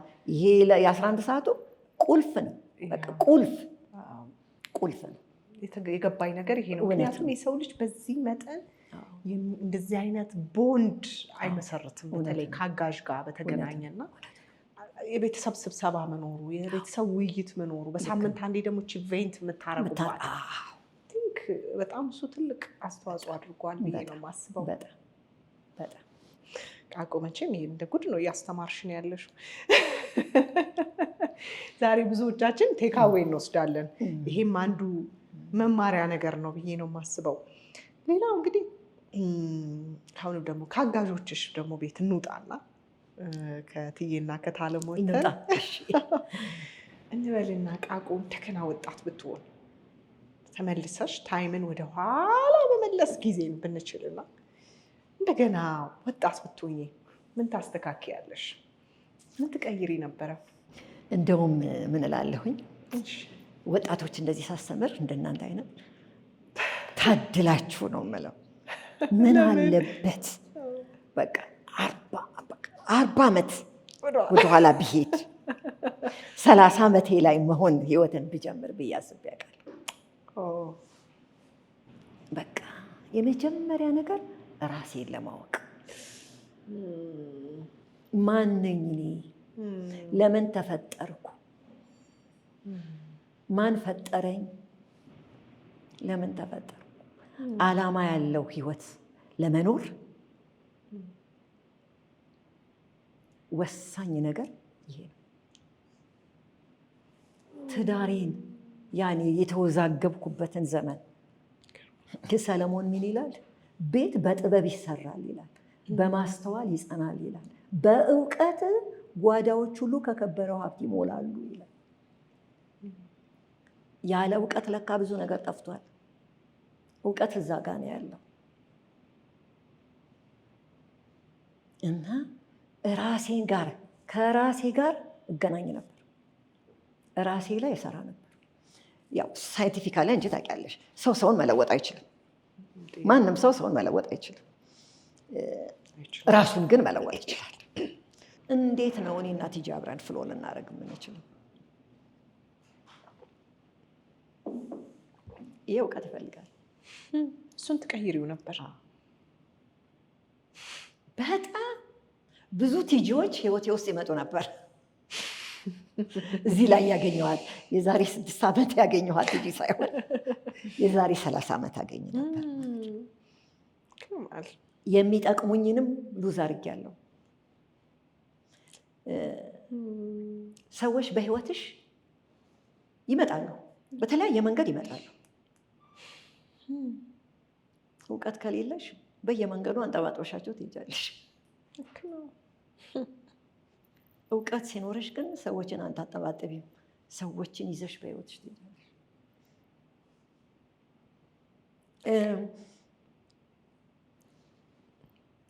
የዛሬ ዓመት አብሮሽ የነበረ ሰው አሁን ላይ ይችላል። ስለዚህ ልብሽ ሰፊ ነው።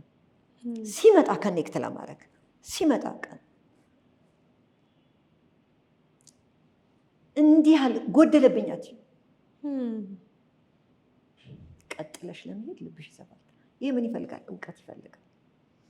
አንዳንድ ሰዎች የተቀያዩመበትን ነገር ስሰማ ከላይ ተቀየምኩት የሚልበት ስሰማ ሪሊ ይህ ነገር ያስቀይባል እና አስብና ኦኬ እኔ ይሄ ነገር የገባኝ 73 አሁን 74 ይዣለሁ። 74 ገባሽ? እኔ ልደቱ ሲከበር ነው የማውቀው። ታዲያስ የሰባኛው ጊዜ እና ያን ጊዜ ቢሆን ለካ እዛ ጋ ናቸው እላለሁ። ያን ጊዜ ገብቶኝ ቢሆን ሰዎች አላባክ ልቤ ሰፋ ይል ነበር።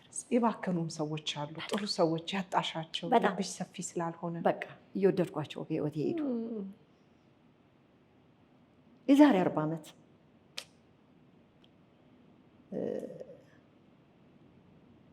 ራሴን አየው ነበር። ከሰዎች ጋር እንዴት ነው የምኖረው? ከሰዎች ጋር እንዴት ነው የሚሄደው? ራሴ ላይ እሰራ ነበር። ሰልፍ ትራንስፎርሜሽን እሰራ ነበር። በቃ ሰልፍ ትራንስፎርሜሽን የገባኝ 50ዎቹ መጨረሻ ላይ ነው። ራሴን ሆን ብዬ ኢንቴንሽናሊ ራሴ ላይ መስራት የጀመርኩት 50ዎቹ መጨረሻ ላይ ከ58 59 እኮ የሚገርም ነው። ስለዚህ አይረፍድም ማለት ነው። አሁን 50ዎቹ ላይ አይረፍድም። በእኛ ሀገር አሁን በቃ ጨረሽ ነው እኔ እድሜ ላይ ያሉ ሰዎች እንኳን አይረፍድባቸውም። ከየት ጋር ልጀምረው ብለው የጠየቁኝ ሰዎች አሉ። 74 ላይ ራሱ 74 ላይ በቃ አሁን አንቺ የምትይውን ነገር አልፎብኛል የሚሉኝ አላለፈም። ከይቅርታ መጀመር እንችላለን። ልጆችሽን አሳዝነሻል፣ ይቅርታ ጨምር። ከልጆችሽ ሚስቶች ጋር ችግር አለሽ፣ ይቅርታ ጠይቂ። ችግሩን የእድሜ ላይ ሲደርስ ኢጎ አለ፣ ፕራይድ አለ። እንዴት ልጆቼን ይቅርታ ጠይቃለሁ? ግን ይቻላል። ከይቅርታ ጀምረን መቀጠል እንችላለን። እናንተ እድሜ ላይ ደግሞ ልብሽን አስፍተሽ መሄድ ትችላለሽ። በዚህ ምክንያት ነው ለካ እኔ እንደምፈልጋት ያልሆነችልኝ። እሷ ጫማ ውስጥ ሆነሽ ማሰብ ትጀምሪያለሽ። ስለዚህ ጥለሻት አትሄጂም፣ ጥለሽው አትሄጂም። ተጥሎ የሚካሄድ ሰው የለም። አንዳንዴ ምናልባትም በራሱ የሚሄድ ሰው አለ። አንዳንድ ጊዜ አንቺ ሳትሆኚ እሱ የሚተውሽ ሰው አለ። ስለዚህ እኔ ግን በጭራሽ መተው የለብኝም ብለሽ ነው ጥሎሽ የሚሄደውን አንቺ አልተውሽውም። አንዳንድ ሰው በቃ ከአንቺ ጋር ያለሽን ጊዜ በቃ አይነት ነገር ሲልሽ በቃ ፈቃድ ይፈልጋል። ሪሌሽንሽፕ፣ ወዳጅነት፣ ፍቅር ፈቃደኝነት ይፈልጋል። ግን አንቺ ግን ምክንያት ፈልገሽ ስትተዊ ግን እሱ ግን የአንቺ ድካም። ቶክሲክ የምንለውስ ነገር አንዳንዴ መርዛማነትም አለ። ወደ አንቺም ይጋባል፣ ይመጣል። ምንም ጥያቄ የለም። ኢንቫይሮንመንትሽ የምትይበት ሁኔታ ወይንም አካባቢ አንቺን ይቀርጽሻል። መቼም ቃቁ ይሄም በደንብ ይህንን ትረጂዋለሽ ብዬ አስባለሁ። እና የሚቀመጡ ነገሮች የሉም በቃቁ ህይወት ውስጥ የሚቀመጡ መስመሮች የሉም። አንዳንዴ ጥለውኝ ሊሄዱ ይችላሉ። ግን አንዳንዴ ደግሞ ጥዬ መውጣት ያሉብኝ አካባቢዎችም ሰዎችም አመለካከቶችም ሊሆኑ ይችላሉ። እና ምን ትያለሽ አንቺ ሲላይ? አንዳንድ ጊዜ ቤተሰቡ መሀል እንዲህ አይነት ነገር ይገጥማል። አቮይድ የማታረጊው ሰው እሱ ፈተና ነው። ገባሽ? እኔ ያው እንግዲህ 45 ዓመት ስናማክር ማለት ነው። እና በቃ የእንትኔ የወንድሜ ቤስት ናት። ልታየኝ አትፈልግም፣ ግን የወንድሜ ሚስት ናት ይሉኛል። አሁን እንዴት አድርገሽ አቮይድ ታደርጊያለሽ ይህን ሪሌሽንሽፕ? የወንድምሽ ሚስት ናት ግን ወንድምሽንም ሉዝ እንዳታረጊ፣ እሷንም የወንድምሽ ሚስት ብቻ ሳትሆን የልጆችሽ ከዘን ነች። ትክክል። አንቺና ወንድሞች ልጆች ያሉበት ነው። ስለዚህ ኦኬ ይሄ ነው አይደለም። ባውንድሪዋን ትጠብቂያለሽ፣ ባውንድሪሽን ትጠብቂያለሽ። ከዚህ በፊት አንስተናል ትዝ ይልሽ።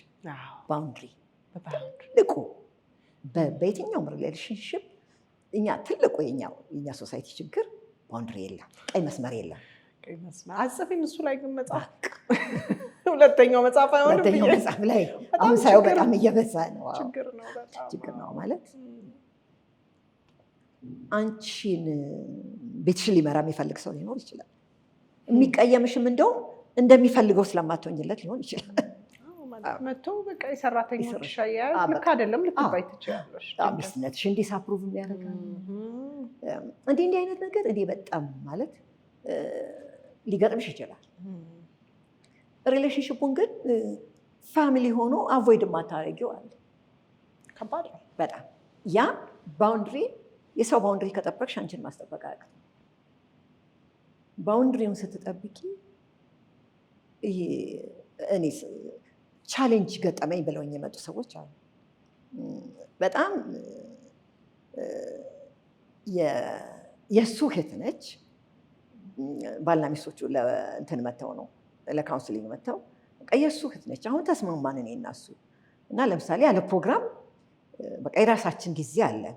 ስለዚህ ኤኒታይም ትመጣለች ቤታችን እና ያው አሜሪካ ነገር ደግሞ መኪናሽ አጥር የለው ምናምን ያው መኪናቸውን አላችሁ ቤት ብላ ትደውላለች ማለት ነው። እኛ ደግሞ ፕሮግራም አለን ወይ ከልጆች ጋር ምን ሆንበት ነው እና አንድ ቀን አንከፍትም አለኛለች። ኧረ እንዳንጣላ፣ ኧረ ችግር እንዳንመጣ አንከፍትም። ከዛ ደውላ ቤት ትደውላለች፣ ቤት ያለው ስልክ ላይ ትደውላለች፣ እኔ እጅ ላይ ትደውላለች፣ እሱ እጅ ላይ ትደውላለች። እንዳታነሽ ነግሬያታለሁ፣ ደውለሽ ነይ ብያለሁ። አሁን አሜሪካን ሀገር ሳትደውይ መምጣት ያልተነ ከዛ እንዴ እያላችሁ ስልክ አታነሱም የምትተወን ሜሴጅ እና አሁን እኮ አልኩታ ልጅ ባለቤት አንተ አይደለህም ይሄን አደረግክ የምባለው እኔ ነኝ እኔ መልስ እሰጣለሁ አለኝ። ይሄ ለዚህ ቤተሰብ አንድ ገጽ ላይ መሆን በጣም ወሳኝ ነበር። እነዚህ ባልና ሚስቶች ትልቅ የጠቀማቸው ነገር አንድ ፔጅ ላይ ነው። አንዳንድ ጊዜ ባልና ሚስት አንድ ፔጅ ላይ አይሆንም። በቃ ትግባ ቴናት ብሎ ሊያስገባ ይችላል። ያን ጊዜ ወይ የራሳቸው ፕሮግራም ላይ ናቸው፣ የራሳቸው የፋሚሊ ታይም ነው። ስለዚህ አትሞስፌሩ ይለወጣል ማለት ነው። እና አንዳንድ እህትም ምልብሽ 3-4 ሆነው ሊመጡ ይችላሉ። ይሄ የእነሱን እኔ አፕሪሼት አደረጓቸው አንድ ገጽ ላይ መሆናቸው አንድነት መፈጠሩ እና ይሄ በጣም የሚገርም ሪሌሽንሽፕ ነው። ስለዚህ ሁለታችሁ አንድ ላይ ይሄ አንድ ላይ ምናቸውን አስጠበቁ? ባውንድሪያቸውን አስጠበቁ። ባውንድሪያቸውን እሷን ባውንድሪ እኛም እሷ ቤት ሳንደውለን ሄደው የምንገናኝበትን ቀን ተቀጣጥረን ነው የምንሄደው። ስለዚህ የእሷንም ባውንድሪ ጠብቀዋል፣ የራሳቸውንም ባውንድሪ። ይሄ እንግዲህ እኛ ጋር ጊዜ ይፈጃል።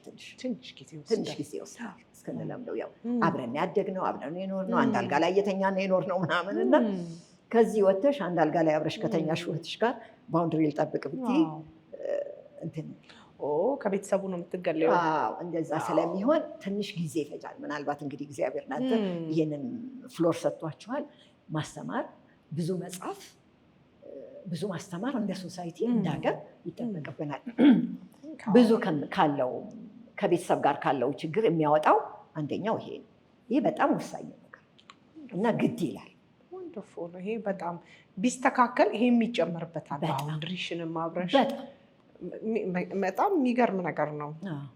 መቀየር የምትፈልጊያቸው ነገሮች እኛ ደግሞ ታይም አለን ማስተካከል የምንችላቸው ነገሮች ናቸው። ባውንድሪያችን ላይ መስራት እንዲሁም ደግሞ ቀደም ሲል ያነሳሻቸው ነገሮች የሚጠቅሙ ሰዎች ከህይወት የወጡ አልሽኝ። እውነት ለመናገር እውቀት አልነበረኝም አልሽኝ። ስለዚህ ለእኛ ጊዜ አለን ማለት ነው። ከኛና ከኛ በታች ላሉ ልጆች ራስን መቀየር ይቻላል። በጣም ነው የማመሰግነው ቃቁዬ። በዚሁ ወደ አማትነት ነው ሁሌ ነው የምስቀው። አንቺ ኧረ ተይ እባክሽ ትይኛለሽ። ፈልጌ ግን አይደለም። እኔ በጣም ብዙ ሰው ጠይቂልኝ ስለሚለኝ ነው። የእውነት የሚገርምሽ ነገር ብዙ ሰው ሳገኘው አንቺን የሚያስታውስሽ በዛ በመጀመሪያው ኢንተርቪው ኢቢኤስ እያለው በሰራሁት ኢንተርቪው ነው የሚያስታውሱሽ እና ምንም ማድረግ አልችልም። ስለዚህ ዛሬ አንድ ጥያቄ እንኳን ፍቃድሽ ይሁንና እንግዲህ አሁን አስተዳደግ ፓረንቲንግ ከጊዜ ጊዜ እየተቀየረ መጥቷል። የአንቺ እናት ያሳደጉበት መንገድ አለ፣ ቃቁ ልጆቿን ያሳደገችበት አለ። ከዛ ደግሞ እኛ አለን፣ ከኛ በታች ደግሞ በጣም ገና ያንጉ ሆነው እህሊ 20 ላይ ገና እየወለዱ ልጅ አሉ፣ ወላጅ እየሆኑ ያሉ ሰዎች አሉና ትራንዚሽኑ የሚገርም ነው። አንቺም ራሱ በደንብ አርቀሽ ነው የምታነሽልን፣ ኮምፔር እያረግሽልን የዚህም ሀገርም ውጭ ሀገር ያለውም ኢትዮጵያ ዲያስፖራ ያ እንደውም እነሱ እኮ ናቸው ያው ብዙ ፈተና አላቸው ብለን የምናስበው፣ ግን ቀደም ሲል ፈተናው እዚህ እንደሚበዛ እየነገርሽኝ ነበረና እሱንም ታነሽልኛለሽ። ግን አሁን ላይ የአስተዳደግ ትራንዚሽን የፈጠነበት ቦታ አለ ብዬ አስባለሁ።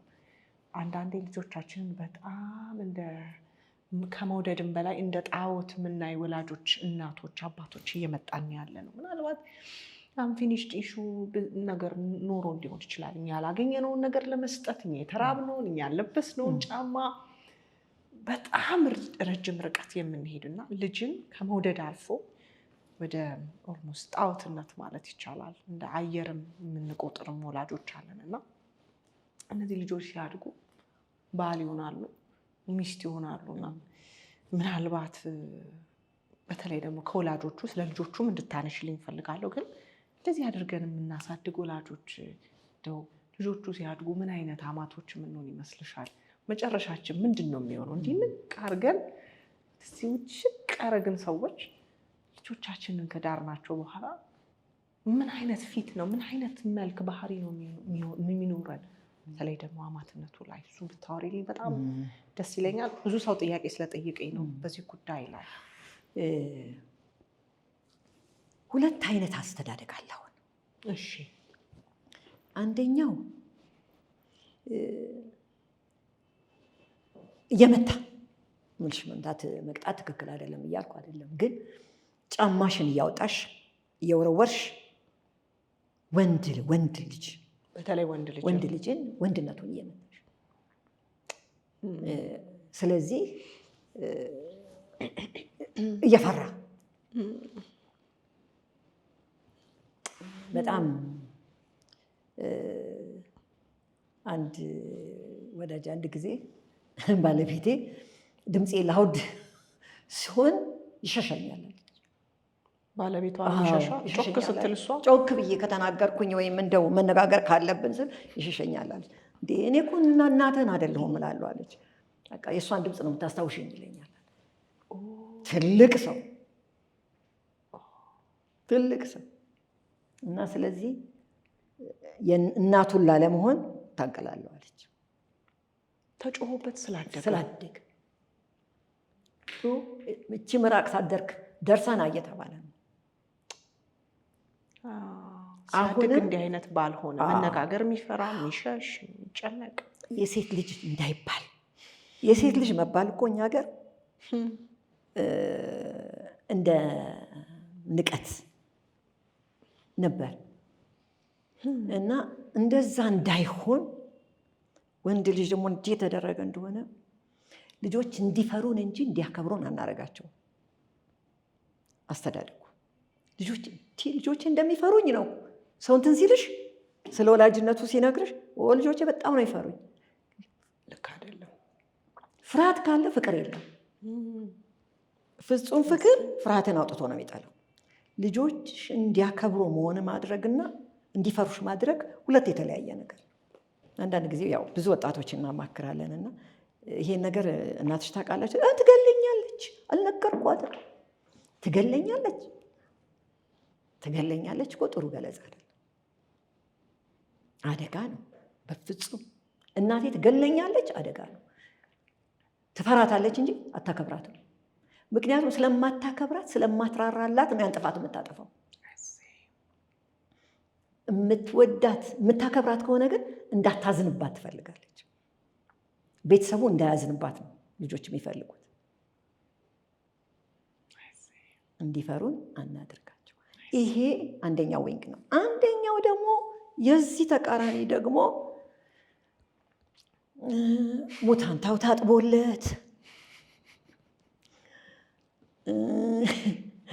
ፀጉር ሻምፖ ተደርጎለት ሃይ ስኩል እየሄደ ፀጉሩን ሻምፖ የሚያደርጉ እናቶች ፀጉሩን ያጥቡታል። በቃ ቱማች ኬር ታውቂያለሽ አይደል? በእግሩ እንዳይቆም የሚያደርግ እሱ ወንድነቱ ላይ ምን ተጽዕኖ ያመጣል? እስቲ በቃ ሁል ጊዜ እናቱን ነው የሚፈልገው። የዛሬ ምናልባት ረጅም ዓመት መጡ ባልና ሚስቶች። የዛሬ 14-15 ዓመት ይሆናል። ለምክክር መጡ እና ለምክክር ሲመጡ ኮት የሚያደርግልኝ የእኔ እናት እኮ እንዲህ አይነት ናት፣ እሷ ግን እንዲህ አይደለችም ነው። ስለዚህ ምን እየፈለገ ነው? እናቱን ነው የሚፈልገው፣ ሚስት አይደለም። ሚስቱን ለማረም እናቱ ናቸው ሪፈረንሱ። እናቱ ደግሞ እሱ ባይዛታይም እንግዲህ አሁን ያን ጊዜ 49-50 ዓመት ይሆነዋል። ከ50 ዓመት በፊት የነበረች እናት ናት ሬፈረንሱ። አሁን ሌላ ዘመን ላይ ነው ያለው እና እኔ እናትህን መሆን አልችልም ትለዋለች ተነስታ። እንደው ቃቁዬ ምን ያደርጉ ነበር እሳቸው? እንደዚህ የሚያበሉ የሚያጠጡ የሚያጎርሱ በቃ ቁጭ ብለው ልጄን እሺ ልጄን የሚሉ ማለት ነው። ሰው እንደዚህ አይነት ልጆች በእንደዚህ አይነት እናት እንደዚህ ሆነን ስናሳድግ ትዳር ውስጥ ሲገባ እናቱን ነው የሚፈልገው፣ ሚስቱን ሳይሆን። ሚስቱ አይደለም የሚፈልገው። በጣም አስታውሳለሁ አንድ ጊዜ የዛሬ 20 ዓመት አንድ ልጅ ምን አይነት ሚስት ትፈልጋለህ ስል እኔ ቆንጆ ወጥ የምትሰራ አልጋ የምታነጥፍ ልብስ የምታጥባ። ሰራተኛ ነው አንተ የምትፈልገው፣ ሚስት አይደለም። አንተ ይሄ ከሆነ ጥበቃ አታገባም አልኩት። ሚስት አይደለም እየፈለክ ያለው ሰራተኛ ነው። የሆነ ስላለ እንደዛ ሆነሽ ታሳድጊ። ስለዚህ ትክክለኛ ያልሆነ አመለካከት ቱማች ኬር መለቀቅ በሚገባበት እድሜ ልጆቻችንን እየለቀቅን ልንሄድ ይገባል። ከተገባ በኋላ ትዳር ውስጥ ከተገባ በኋላ ያ ሪሌሽንሽፕ ነው የሚቀጥለው። 3 ሆነው ነው ትዳሩን የሚኖሩት ማለት ነው። ምግብ ፓክ እየተደረገለት ወጥ ተሰው እሱም የወደው ወጥ ይሄ ነው እየተባለ ይመጣለታል ማለት ነው። ስለዚህ እሷ የምትሰራውን ወጥ አይበላም ማለት ነው። እና ማለት ማሰብ እችላለሁ። በጣም ሁልጊዜ ወጥ በሳምንት 1 ቀን ተሰርቷል ተጭኖ ይመጣልናል። እና ከእናቱ ቤት እየተሰራ ይመጣላለች። እንደውም እህቴ ምን አለ የኔ አማት እንዲህ በሰራችልኝ ደስ ይለኝ ነበር ትለኝ ነበር አለች። እኔ እናደዳለሁ፣ እሷ እኔ ደስ ይለኝ ነበር እንዲህ ሰርታ ብታመጣልኝ ምን ቸገረሽ ትለኛለች። እኔ ግን በጣም እናደደኝ ነበር። እናት የሚልኩት እሱ የእናቱን ምግብ ስለሚወድ አይበላውም። ከእናቱ ምግብ ውጭ አይጠግብም። ሌላ ምግብ ሊበላ ይችላል፣ ግን አይጠግብም። ምንድን መሳሳት። በጣም ምስቀው ለምን መሰለሽ? የእኛም ዕጣ ፈንታ እንደዛ እንደሚሆን እየተሰማኝ ነው። ምስቀው ለራሴም ነው ምስቀው። እና እንደኔ አይነት ያሉ በጣም ብዙ ወላጆች አሉ። አንዳንዴ ጠፍቶብናል። እስፔሻሊ እዚህ ከተማ ውስጥ አዲስ አበባ ውስጥ ያለን እናቶች ኤክስትሪም የሆነ በጣም ጥግ የምንሄዳለን። ልጆቻችንን እንደው በቃ እንደ ሳሎን ውሻ ሽክሽክሽክሽክሽክ አድርገን አልጋ ላይ ሶፋ ላይ የምናስቀምጥ እናቶች አለን። እና የምስቀውም ለዛ ነው ቃቁዬ። ታሪኩ ብቻ አይደለም፣ እውነት ነው። የብዙ ነገሮች እየታዩኝ ነው። ዛሬ ልንስቅ እንችላለን እኛ ካልተመለስን፣ ነገ ግን እዛ ቦታ ላይ ነው ራሳችንን የምናገኘው። አንድ ልጅ ቅርብ ጊዜ የተጋቡትና ወጣቶች ናቸው መጡ ማለት ነው። እሺ እና ምንድን ነው ምንም ነገር እናውራ፣ ቆይ ሲማሚ ልጠይቃት ይለኛል አለች። እኛ የምንወስነውን ነገር ማሚ አፕሩቭ ማድረግ አለባት አለ። ማሚ ናት እንደ እኛም ቤት የምትመራው፣ በቃ ይሄ ነው ትልቅ ጦርነታችን አለ። ከዛ የተነሳ ሳላቅ እየጠላኋት መጣኋለች። እሱ እንዲህ ስለሚያደርግ ብቻ የእሱን እናት መጥላት ጀመርኩ። በጣም ይገርማል። እና መጋረጃ የምትመርጥልን እሷ ናት። መኪና ብንል ሁሉ ነገር ምርጫችን ውስጥ አለች። እና ይሄ በጣም አደገኛ ነገር። ጥሩ ነገር እኮ ሊሆን ይችላል የምትመርጭላቸው፣ ግን ይምረጡ። ካበላሹም ያበላሹ። በቃ እየተበላሸ መባል ባውንድሪ የሚባል ነገር። ይሄ በጣም ትልቅ ጥንቃቄ ይፈልጋል። ግን ኦልሬዲ ላይፍ ፓተርኑ እንደዛ ስለሆነ ስለ ፀጉሩ አቆራረጥ ስትነግሪው፣ ስለ ልብሱ ስትነግሪው የኖረ ዛሬ አይተሽው ከሚስቱ ጋር መጥቶ ዛሬ ምን ለበስክ እንዴ ምን ሆነሃል ልትዪው ትችያለሽ። ለአንቺ ኖርማል ነው፣ ለሚስቱ ግን የሚያስተላልፈው ሜሴጅ። ስለዚህ በጣም ጠንቀቅ በሉ። እንደው እንዳላቋረጥሽ ግን ጥያቄ ላይ ጥያቄ እየመጣልኝ ነው። ሰዎች የሚሉኝ ስራ ላይም ከስራም ውጭ እንዲህ ሲያገኙኝ አንዳንድ ጣል የሚያደርጓት ጥያቄ አለችና እንደው እናቴን ሳላያት አባቴን ሳላይ አላድርም የሚሉ ሰዎች የዚህ ውጤት ነው? በጣም ታዲያ ሰላም ብያት እንደው በቃ በቁሜ ቡና ጠጥቼ ወደ ቤት እገባለሁ ብለው የሚገቡ ሰዎች አሉ። ጎረቤት እኔማ ከወላጆቼ ቤት ነው ጎረቤት የምሆነው። ስለዚህ እሷ ጋር ገብቶ ነው እናቱን ቤተሰቡን አይቶ ነው ወደ ቤት የሚሄደው። ጥሩ ነው፣ ክፋት የለውም። ግን ፕራዮሪቲ ግን ቤት ነው፣ ትዳር ነው። ይሄንን አንቺ ነሽ ማስተማር ያለብሽ። ምን ስታደርጊ ስትለቂው፣ በተለይ የተወሰነ እድሜ ላይ ሲደርሱ ካለቀቅናቸው ወንዶች ልጆች በጣም በተለይ ከእናት ጋር ለመጣበቅ በጣም ቅርብ ናቸው። በጣም ቅርብ ናቸው። በጣም ትዝ ይልሻል፣ ኢቢኤስ እያለሽ አንስተናል ይሄንን ነገር እና እኔ በጣም ከመጨረሻው ልጅ ጋር በጣም ቅርብ፣ በቀን 2-3 ሌላ ከተማ ስለሚኖር እንደዋወላለን። ትቀራረባላችሁ? በላ ሆይ፣ ጠጣ ሆይ፣ ተኛ ሆይ፣ ትምህርት ቤት ነው ያለው፣ እንደዋወላለን። ሊያገባ ሲነሳ አየሁት ማለት ነው። ጠዋት ስደውል፣ ማታ ስደውል፣ አንድ ሳምንት ሲቀር ከዛሬ ጀምሮ ስልክ የለም ወቀው ተቀለቀ። ከባድ ነው በጣም መልቀቅ ያስፈልጋል። አንዳንድ እፈልጋለሁ እኮ ባወራው በስመው እፈልጋለሁ፣ ራሴን ግን መግዛት። ይሄ ምን ይፈልጋል? እውቀት ይፈልጋል። ኖ ብሎ ራስን መግዛት ያስፈልጋል። እውቀት ካለማወቅ ብዙ ሰው እየተሳሳተ ያለው በጣም አሁን እነዛ እናቶችን እኮ ብጠይቂያቸው የሆነ ትዳሩን የመበጥበጥ ኢንቴንሽን ኖሯቸው አይደለም፣ ግን እውቀት የለም። የት ጋ ነው የኔ ፖዚሽን? እንዴ አሁን እኮ ባል ነው የኔ ልጅ ብቻ አይደለም። በቃ የሰው ባል መልቀቅ ያስፈልጋል። የኔ ልጅ አይደለም፣ አሁን ባል ነው፣ አባት ነው። ስንት ኃላፊነት አለበት። እንደገና ከኔ ጋር እንጓተት እንዴ? ችግር ነው የሚሆነው። በጣም ይከርማል። እንደው በዚሁም እችንም እናንሳትና አንድ ነገር ለራሳችንም ጤናማ ነው። የሚገርምሽ በቃ ማለት ሌላ መሸከም የማይገባሽን ነገር አትሸከሚም። የሰው ቤት አትሸከሚም። በቃ በፍቅር እርዳታ ስትጠይቂ መርዳት ትችያለሽ። ግን ሸክም አድርገሽው በቃ መተንፈሽ፣ ሌላ ወሬ እስክታጭ ድረስ እንደዚህ መሆን በጣም አደጋ ነው። ለጤናችንም ጥሩ አይደለም፣ ለሪሌሽንሽፑም ጥሩ አይደለም። ለራሳችንንም እንጎዳለን። በጣም በልጆች በጣም ስትቀራረቢ በጣም ማጎዳዳት ይመጣል እና ጥንቃቄ በጣም ያስፈልገዋል። የኢንሎስ የአማቾች እና የአማትና የምራት ግንኙነት ሴንሲቲቭ ነው። በጣም ለመጣላትም በጣም ቅርብ ነው። ስለዚህ ጥንቃቄ ያስፈልገዋል።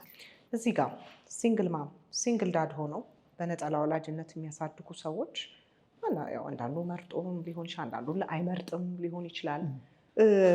በነጠላ ወላጅነት ቃቁዬ የሚያሳድጉ ሰዎች አሉና ልጆቼ ወይንም ልጄ ትዳሬ ነው የሚሉ አሉ። ይሄ ልክ ነው አይደለም? ልጅ ትዳር አይደለም። ትዳሬ ሌላ ነገር ነው። ልጅ የተሰጠኝ አደራ ነው። ሲያልቅ የዓመት ሲያልቅ ይሄዳል። ትዳርሽ ግን ይቀጥላል። አደራ ነው። ልጅ አደራ ነው። ለተወሰነ ሰዓት የሚያሳድግ እግዚአብሔር ነው። አንቺ ባላደራ ነሽ። ስለዚህ ትዳሬ ነው ልንል አንችልም። ትዳር እኮ አለው፣ ነገ ትዳር አለው። ስለዚህ ሁለት ትዳር እንዴት ይሆናል? በቃ ባርከሽ መርቀሽ መልቀቅ ነው። እውነት ለመናገር ልጆቻችን ደስተኞች እንዲሆኑ እንፈልጋለን። ደስተኞች እንዲሆኑ ከፈለገን ጤናማ ሪሌሽንሽፕ፣ ወላጆች በቃ ጤናማ አማት መሆን ወሳኝ። እኔ በጣም ብዙ ነገር ነው የምሰማው። ቤት የገቡ እንደው ስለ ግድግዳው ኮሜንት ያደርጋሉ፣ ስለ መጋረጃው ኮሜንት ያደርጋሉ፣ ስለ ምግቡ ኮሜንት ያደርጋሉ። በጣም እውቀት የላትም ይላሉ፣ ምንም አትረዳውም። ምን አገባኝ? ወዶ መርጦ ያገባት ታዋጣኛለች፣ ትሆነኛለች ብሎ ነው። እኔ እሱን ሰፖርት የወደደውን መውደድ ነው እንጂ የወደደውን ክሪቲሳይዝ የማድረግ መብትም የለንም። መብታችንንም ማወቅ ጥሩ ነው እና ልጆቻችንን ኦን አናርጋቸው፣ ባለቤት አንሆንባቸው። በቃ ለተወሰነ ጊዜ ተሰጥተውናል፣ ከተወሰነ ጊዜ በኋላ ይሄዳሉ። ስለዚህ ከሁሉ የልጆቻችን ደስታ ደስ ይበለን። እኔና የልጄ ባለቤት ችግር ውስጥ ብንገባ የመጀመሪያው ተጎጂ ልጄ ነው። እኔ በፍጹም እንደዚህ አይነት ነገር ኤክስፒሪየንስ እንዲያደርጉ ልጆች አልፈልግም።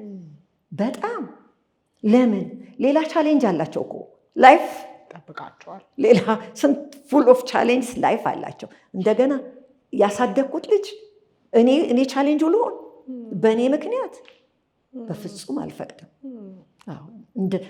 የደስታቸው ምክንያት መሆን እንጂ የችግራቸው ምክንያት መሆን አይገባም። መጣች ብሎ የሚቀበሉኝ ናፈቅኩሽ የሚሉኝ እንጂ መጣችብን ደግሞ ልትመጣ ነው የሚሉሽ እኔ አውቃለሁ። ደግሞ ልትመጣ ነው ብሎ አሜሪካን ሀገር ጸሎት የሚጸልዩ ሰዎች ገጥሞኛል። እናቱ ልትመጣ ነው። ይሄ በጣም ከባድ። ስለዚህ ራሳችን ላይ እንስራ። እግዚአብሔር ይጠብቀን። እግዚአብሔር ይጠብቃችሁ። እናንተ ለቀቅ ማድረግ ካሁኑ ልመዱ። ሰው ደግሞ የዘራውን ያንኑ ያጭዳል እና ጥንቃቄ በጣም ያስፈልጋል። እናቶችም በእኔ እድሜም ያሉ ከኔም በታች ያሉት ወደ እናንተም የሚደርሱ ካሁኑ ራስን ማስለመድ፣ የልጆቻችንን ደስታ መፈለግ በጣም ዋና ነው። በዚህ አጋጣሚ የሚሰሙኝ እንደው አማቶች የሆኑ ሰዎች የልጆቻችን ደስታ ቅድሚያ ይሁን። እኛ እንድንደሰትባቸው ሳይሆን እነሱ በእኛ እንዲደሰቱ ይሁን እንጂ እኛ የደስታችን ምንጭ አናርጋቸው። ለእነሱ የደስታ ምንጭ እንደው ቃቁ ፓረንቲንግን፣ ወላጅነትን አንዴ እስቲ ኮምፔር አድርጊልኝ። አሜሪካ ያለው ወይም አውሮፓም አረብ ሀገርም ያለ ኢትዮጵያ ቢያበሻ አለ፣ ልጁን የሚያሳድግበት አለ። እዚህ ደግሞ ኢትዮጵያ ውስጥ ሆነን አዲስ አበባ፣ ከአዲስ አበባ ውጭ ደግሞ ክፍለ ሀገራት ስለምትዘዋወሪ በስራ ኮምፔር አድርጊልኝ እስቲ። እኔ በጣም በነዚህ 2 ወር ነው እዚህ የቆየሁት። በጣም ብዙ ሰው ተገናኝቻለሁ። በጣም ብዙ ፕሮግራሞች ሄጃለሁ። በጣም የገረመኝ በጣም ብዙ ወጣቶች አግኝቻለሁ። ገረመሽ? በጣም ያስገረመኝ ወላጅና ልጅ በዚህ ሀገር የሚኖሩት ሩቅ ለሩቅ ናቸው። ኢትዮጵያ ውስጥ ከውጭ ኮምፔር ስናደርግ በጣም ውጭ ተጠጋግተዋል። ትግሉ አለ፣ ትግል አለ፣ ግን ተጠጋግተው ነው የሚጣሉት። ጊዜ የላቸውም እኮ ይባላል። እንዲያውም ውጭ ሀገር ያሉት ጊዜ የሌላቸው ለሌላ ነገር ነው እንጂ ለልጆቻቸው ጊዜ አላቸው። ለቅሶ ቤት ልጆቻቸውን ይዘው ነው የሚሄዱት፣ የሚያስቀምጡበት ቦታ ስለሌለ። ስለዚህ ለሌላ ነገር ጊዜ የላቸው፣ ለልጆቻቸው ግን ጊዜ የላቸው፣ ምርጫ የላቸው። ቻሌንጅ አለባቸው። ኤሌክትሮኒክሱ ቻሌንጅ ነው። እዛ ፈተናው እሱ ነው። ፈተናው ዲቫይሱ ነው። ፈተናው እሱ ነው። ልጆችን ከዛ መላቀቅ፣ ወላጅን ራሱ ከዛ ማላቀቅ። ገባሽ? እዚህ ጋር ኮምፒውተር አለ፣ እዚህ ጋር አይፓድ አለ፣ እዚህ ጋር ስልክ አለ። 3 ነገር ተደርድሮ ነው ልጆች የሚጠበቀው። ቻሌንጅ አለ። ግን ቻሌንጅም ይኑር እንጂ እዚህ ግን ቻሌንጁ ወላጅ ቤት የለም። ሞግዚት አለ እዚህ ሀገር? አዎ። እሺ። ስልክ አለ። ሞግዚቷም ስልክ አላት፣ ልጆቹም ስልክ አላቸው። ወላጆች የሉ። አንድ ወዳጅ አንድ ነገር ነገረችኝ። አንድ ዘመዴ ናት አለች። ልጆቿ ቲኔጀሮች ናቸው እና ሴት ልጇ 15 ዓመት ሆኗታል አለች። እና እናት ደግሞ አንድ ቅዳሜ ዛሬ ከጓደኞቼ ጋር ማሳጅ አደርጋለሁ ሰውን አመገባበት ቀን ነው ብላ ብድግ አለች ማለት ነው ጠዋት። ከዛ ልጅቷ የት ልጅ ነው ማሚ? አይ ዛሬ ጓደኞቼ ጋር ቀጠሮ አለኝ ነው። እንግዳው እኔም ጓደኞቼ ጋር ሄዳለሁ። አይ አትሄጂም አለቻት። ለምን? አንቺ ጓደኞችሽ ጋር አይደል የምትሄጂው? ብትቀሪ ማሚ እኔ እና አንቺ ጥሩ ጊዜ እናሳልፋለን አለቻት። ታይም እየጠየቁ ነው ያሉት ወላጆች ናቸው እንዴ? እንዴት ነው አንቺ ምን ጊዜ ተርፎሽ ነው ከልጆችሽ መካከል ከጓደኞች ጋር በየሳምንቱ ማሳጅ የምትደረጊው? ይሄ እዚህ ነው ያለው። እዛ ማሳጅ ያደረጉ ሰዎች ካሉ በጣም ይገርመኛል። ሲዝን ያልሹ ማለት ነው። ሲዝኑ አይደለም ቶሎ ቶሎ ማሳጅ የምናደርግበት ልጆቻችን ስትጨርሺ ከ18 በኋላ በየቀኑ ማሳጅ ማድረግ ትችላለሽ። ግን ጨርሺ፣ ሲዝንሽን ጨርሺ። ስለዚህ በጣም አሳሳቢ ነገር ነው። ወደዚህ መጠጋጋት መቻል። የሰማሁት ነገር ምናልባት 80% እናቴ አትሰማኝም አባቴ አይሰማኝም ነው። ሰው ካልተቀመጠ እንዴት መስማት ይችላል? ሲገኝ እኮ ነው፣ ስትገኝ ነው የምትሰሚያቸው። አንቺ እኮ ስትመጪ ኤግዞስት አድርገሽ ነው የምትመጪው። ለእነሱ አጭር መልስ ነው እንጂ መስጠት የምትፈልጊው ለመስማት አይደለም። እና አንድ በጣም ካለች ነገር የሚገርበኝ አንዲት ልጅ እኔ ጀምረዋለሁ እሷ ትጨርሰዋለች አለች። እናቴ ሀሳቤን እንኳን አታስጨርሰኝ። ለመስማት ጊዜ ይፈልጋል። ጊዜ መመደብ አለበት፣ በቂ ከበቂ በላይ። እና የለም ወላጅ ቤት ውስጥ የለም። እዚህ ሀገር ውስጥ ታዘብሽ? ታዘብኩ፣ በጣም ታዘብኩ። ወተናል ከቤታችን በጣም እና ባካችሁ ተመለሱ። በኋላ የሆነ ዓመት ላይ ወደዛኛው ሲሻገሩና ይህንን ጨለማውን ሲጋጠሙት ብንጸጸት እንዘገያለን። ከየት እናምጣው? ይሄ ኢሞሽናል ቦንዴጁ የለም። እናትን ሚስ ማድረግ ኦሬዲ ሚስ አያገኝሽም። አንቺ እኮ በቃ ፋይናንሻል ሰፖርት ነው እንጂ የምትሰጪው አታችመንት አይደለም ያለሽ። በጣም ብዙ ነገር ነው የሰማሁት። በጣም ወላጅና ልጅ የሚባባለውን እንዴ ኧረ ማረኝ አሜሪካን ብያለሁ። ወላጅ እንዲህ ይላል፣ ወላጅ ልጁን እንዲህ ይላል፣ ልጆች ወላጃቸውን እንዲህ ብለው ይላሉ።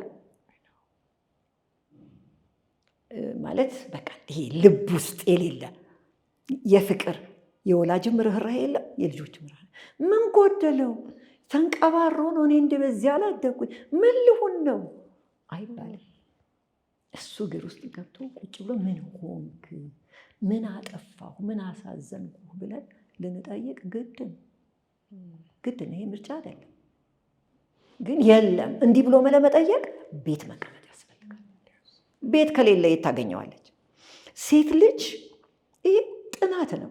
ሴት ልጅ የአባቷን ፍቅር ጥግብ ብላ ካደገች ማንኛውም ወንድ መጥቶ እወድሻለሁ ቢላት አትሄድ። ኦልሬዲ የላቭ ጌጇ ይሄ እንትኑ ታንኳ ሞልቷል። በቃ ተወዳት ጨርሰዋለች። እና ቤት ውስጥ የሌለ አባት ግን እቺ ልጅ የሆነ ነገር ቢስ እያደረገች ነው የምታደርገው።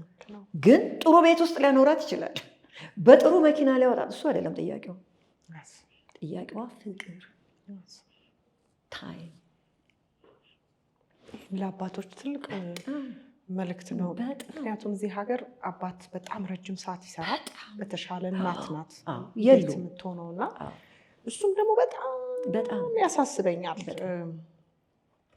አውቃለሁ በጣም ኢኮኖሚው ከባድ ነው፣ ኑሮ ትግል ነው። ግን አይ ቲንክ ኤሪካ ትመስለኛለች አታችመንት ላይ ዲስኦርደር ላይ ስፔሻሊስት ናትና ስታወራ በቃ ወላጅ ከመሆናችሁ በፊት አስቦ ከሆናችሁም ደግሞ ወላጅነት ጊዜ ቀደም ሲል እንዳልሹ ይፈልጋል እና እንትን አለው መስዋዕትነት አለው ተዘጋጁ እና በጣም እጋራዋለሁ የእሷን ሀሳብ ትልቅ ሰማዕትነት ነው ማለት ትልቅ መስዋዕትነት ነው ወላጅነት ማለት የምናገኘውን ብር መቀነስ አምቢሽናችንን መቀነስ ሆቢያችንን መቀነስ ምንዝናናውን መቀነስ ስልክ ታይማችንን መቀነስ ስትገቢ ስልክሽን ማጥፋት በጣም በቃ ይሄ ወሳኝ የሆነ ነገር ነው በጣም በዓለም ላይ የታወቁ ቢሊ ግራሃም የሚባሉ ሰው ነበሩ እና በ99 ዓመታቸው ነው የሞቱት እና በጣም በዓለም ላይ ወንጌልን ያሰራጩ በጣም ትልቅ የተከበሩ ሰው ናቸው እና ጋዜጠኛ ጠየቃቸው እንደው በህይወቱ ምን ሪግሬት ያደርጋሉ እዚህ እድሜ ላይ ከደረሱ በኋላ 5 ልጆች አላቸው ለቤተሰቤ አለመገኘቴ በዚህ ጸጸታለሁ እና ልጃቸው መጽሐፍ ጽፋለች the broken heart የሚል መጽሐፍ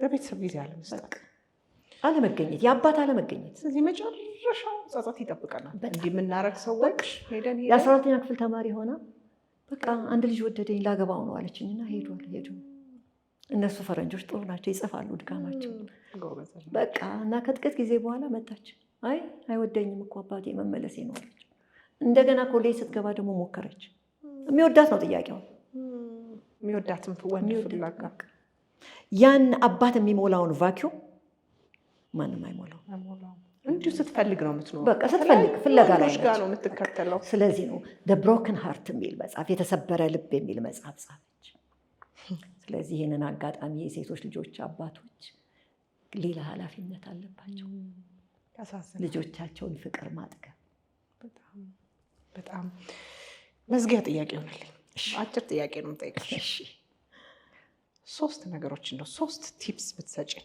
ወይም እንደው ለጠቃሚ ነጥቦች ብታስቀምጪ ፓረንት ስንሆን ወላጅ ስንሆን ልባም ሴት መሆን ስላለብን ማለት ነው በተለይ ለሴቶች ለእናቶች ጨርሶ መርሳት የሌለብን 3 ነገሮች ምንድን ናቸው ለቃቁ ባለፍሽበት መንገድ በኤክስፔሪየንስሽ ብዙ ደግሞ ሰዎችንም ስለምታግዥ በዚህ ኮች ስለምታደርጊ ብዙ ወላጆችን ስፔሻሊ አሜሪካን ሀገር ምንድነው ጨርሶ መርሳት የሌለብን ነገር እኔም ራሴ መርሳት የሌለብኝ ነገር ከዚህ ስወጣ ሁሉ ጊዜ ተማሪ ለመሆናችን ተምረን አንጨርስም ፓረንቲንግም ሪሌሽንሺፕም ትዳርም አሁን ትማሪያለሽ ልብቴ በጣም አሁንም እማራለሁ አሁንም አነባለሁ አሁንም አዲስ ነገር አገኛለሁ ሁሉ ጊዜ ተማሪ ነሽ እሺ ሁሉ ጊዜ ራስሽን አስተምሪ ሁለተኛ ራስሽ ላይ ስሪ ባልሽንም ልጆችሽንም መለወጥ አትችይም ኮች ማድረግ ትችያለሽ ይሄኛው ልጅ ምንድነው ማለት አንዳንድ ጊዜ 4 ልጅ ቢኖርሽ 4ቱንም አንድ አይነት አድርገሽ ነው የምትፈልጊው አይደለም የሁሉ መንገድ የተለያየ ነው ስለዚህ ለተፈጠሩበት ዓላማ ማዘጋጀት ዓላማሽ ይሁን ሳታወዳድሪ በፍጹም ሳታወዳድሪ ምክንያቱም የኛ ማህበረሰብ በውድድር ነው የኖርነው እትማማች ወንድማማች እያወዳደር ወንድም በለጠ እየተባለ ነው ስለዚህ የሚማረው ወንድሙን ለመብለጥ ነው እንጂ ለራሱ ጥቅም አይደለም ሳታወዳድሪ ሁሉንም በየግላቸው እኔ በጣም አስታውሳለሁ ለእያንዳንዳቸው ፋይል አለኝ ያን ጊዜ እንዳሁን ኮምፒውተር የለም በየቀኑ ሲያጠፉ እጽፋለሁ ድካምም ሳይጽፋለሁ እምጸልይላቸውንም ርዕስ እጽፋለሁ ስለዚህ ሁሉም ፋይል አለ መነጋገር ስንጀምር ፋይል ነው ማወጣው ይገባታል ፋይል ወረቀት እንግዲህ ታይሽ እንዳሁን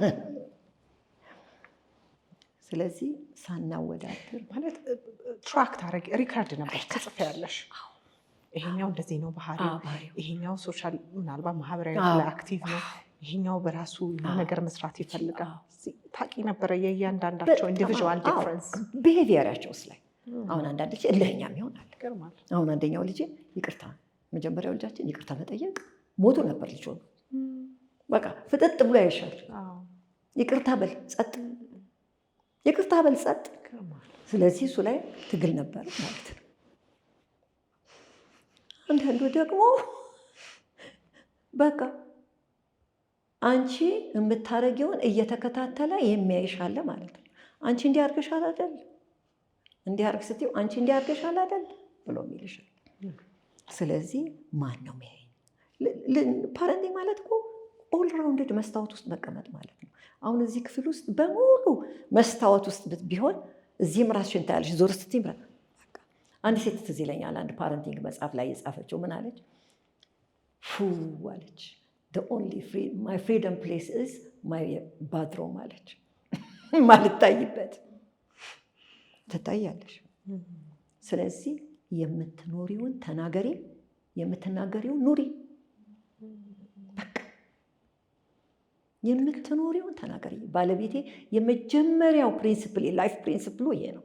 የምትናገሪውን ኑሪ፣ የምትኖሪውን ተናገሪ። የማትኖሪውን ተናገርሽ ማለት እዛ ጋር ትረስት አበላሽሽ። የሚያጨስ አባት ልጁን አታጭስ ለማለት አቅም የለውም፣ አይችልም። አትቀልድ ነው የሚለው በውስጡ። ዛሬ እሱ ፊት እሺ ሊለው ይችላል። ስለዚህ ይሄ በጣም መሰረታዊ ነገር ነው። ሶስተኛ ሁል ጊዜ ጸልይላቸው። በጸሎት መትጋት።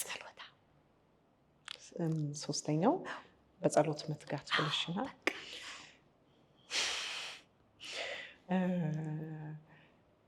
ምን እንደምል አላውቅም። ሁሌም ደስ ይለኛል ታውቂያለሽ፣ ከአንቺ ጋራ ማውራት። እንደ እድሜሽ አይደለም፣ እንከራከርሻለን። በተለይ ከዚህ ከስቱዲዮ ውጭ አረ ይሄ ልክ አይደለም፣ ይሄ ታይ የምትይኝም ነገሮች አሉ። እኔን ብቻ አይደለም፣ ብዙ ሰዎች የምትመክሪያቸው አሉና ቃቁዬ እውነት እግዚአብሔር እድሜ ጤና ይስጥሽ። ደፍረሽ ወተሽ ድክመትሽን ተናግረሽ የወደቅሽውን ጭቃ የነካሽን አፈር የነካሽንም ነገር በሙሉ ስለነገርሽ እጅግ አድርጌ ነው የማመሰግንሽ። እና በቃ ኑሪልን። አሁን 74ኛ ላይ ገባኋልሽኝ። እኔ የሰባውን ሴሌብሬሽኑን ስለማስታውሰው ነው። እንዲህ ያንን ሳይታወቀን ደግሞ 80 ጋር ደግሞ እንደርሳለን። በጣም ነው የማመሰግንሽ። ልባም ሴትን ማን ያገኛታል መጽሐፍን አንብቡት ባካችሁ። በተለይ አሜሪካን ሀገር ያላችሁ ያው እሷ እዛ ስላለች በጣም ነው የምትጠቀሙት። እዚህም አለ አይደል መጽሐፍሽ? ቲኬ ህንፃ አንደኛ ፎቅ ላይ ይገኛል። ቲኬ ህንፃ አንደኛ ፎቅ ላይ ይገኛል። መንፈሳዊ ይዘትም አለው። ትንሽ ጀምር አድርጌዋለሁ፣ ነካ ያደረኩት ነበረ። እንኳን ደስ አለሽ ለመጽሐፍሽም። በጣም አድርጌ ነው የማመሰግንሽ። በሰላም እንግዲህ ወደ ሁለተኛው ቤትሽ አሜሪካ እንድትገቢ ምኞቴ ነው። አመሰግናለሁ ቃቆዬ። አመሰግናለሁ ትጂዬ። ሁልጊዜ ሳይሽ በጣም ደስ ይለኛል። የልቤን የምናገርበት ቦታ ነው እና እግዚአብሔር ይባርክሽ። ለዚህ ትውልድ ብዙ ስራ የምትሰሪ ነሽ። እንደ እድሜሽ አይደለም፣ ልብሽ በጣም ሰፊ ነው። አሁንም ልብሽን ያስፋልሽ። እግዚአብሔር ይባርክሽ። አሜን አሜን። አመሰግናለሁ። ከቃሉ ጋር የነበረኝ ቆይታ ይህን ይመስላል። በጣም ብዙ እንደምትጠቀሙበት እንደምትማሩበት ተስፋ አደርጋለሁ። በሚቀጥለው ሳምንት ከአዲስ እንግዳ ጋር እስከምንገናኝ ድረስ መልካም ጊዜ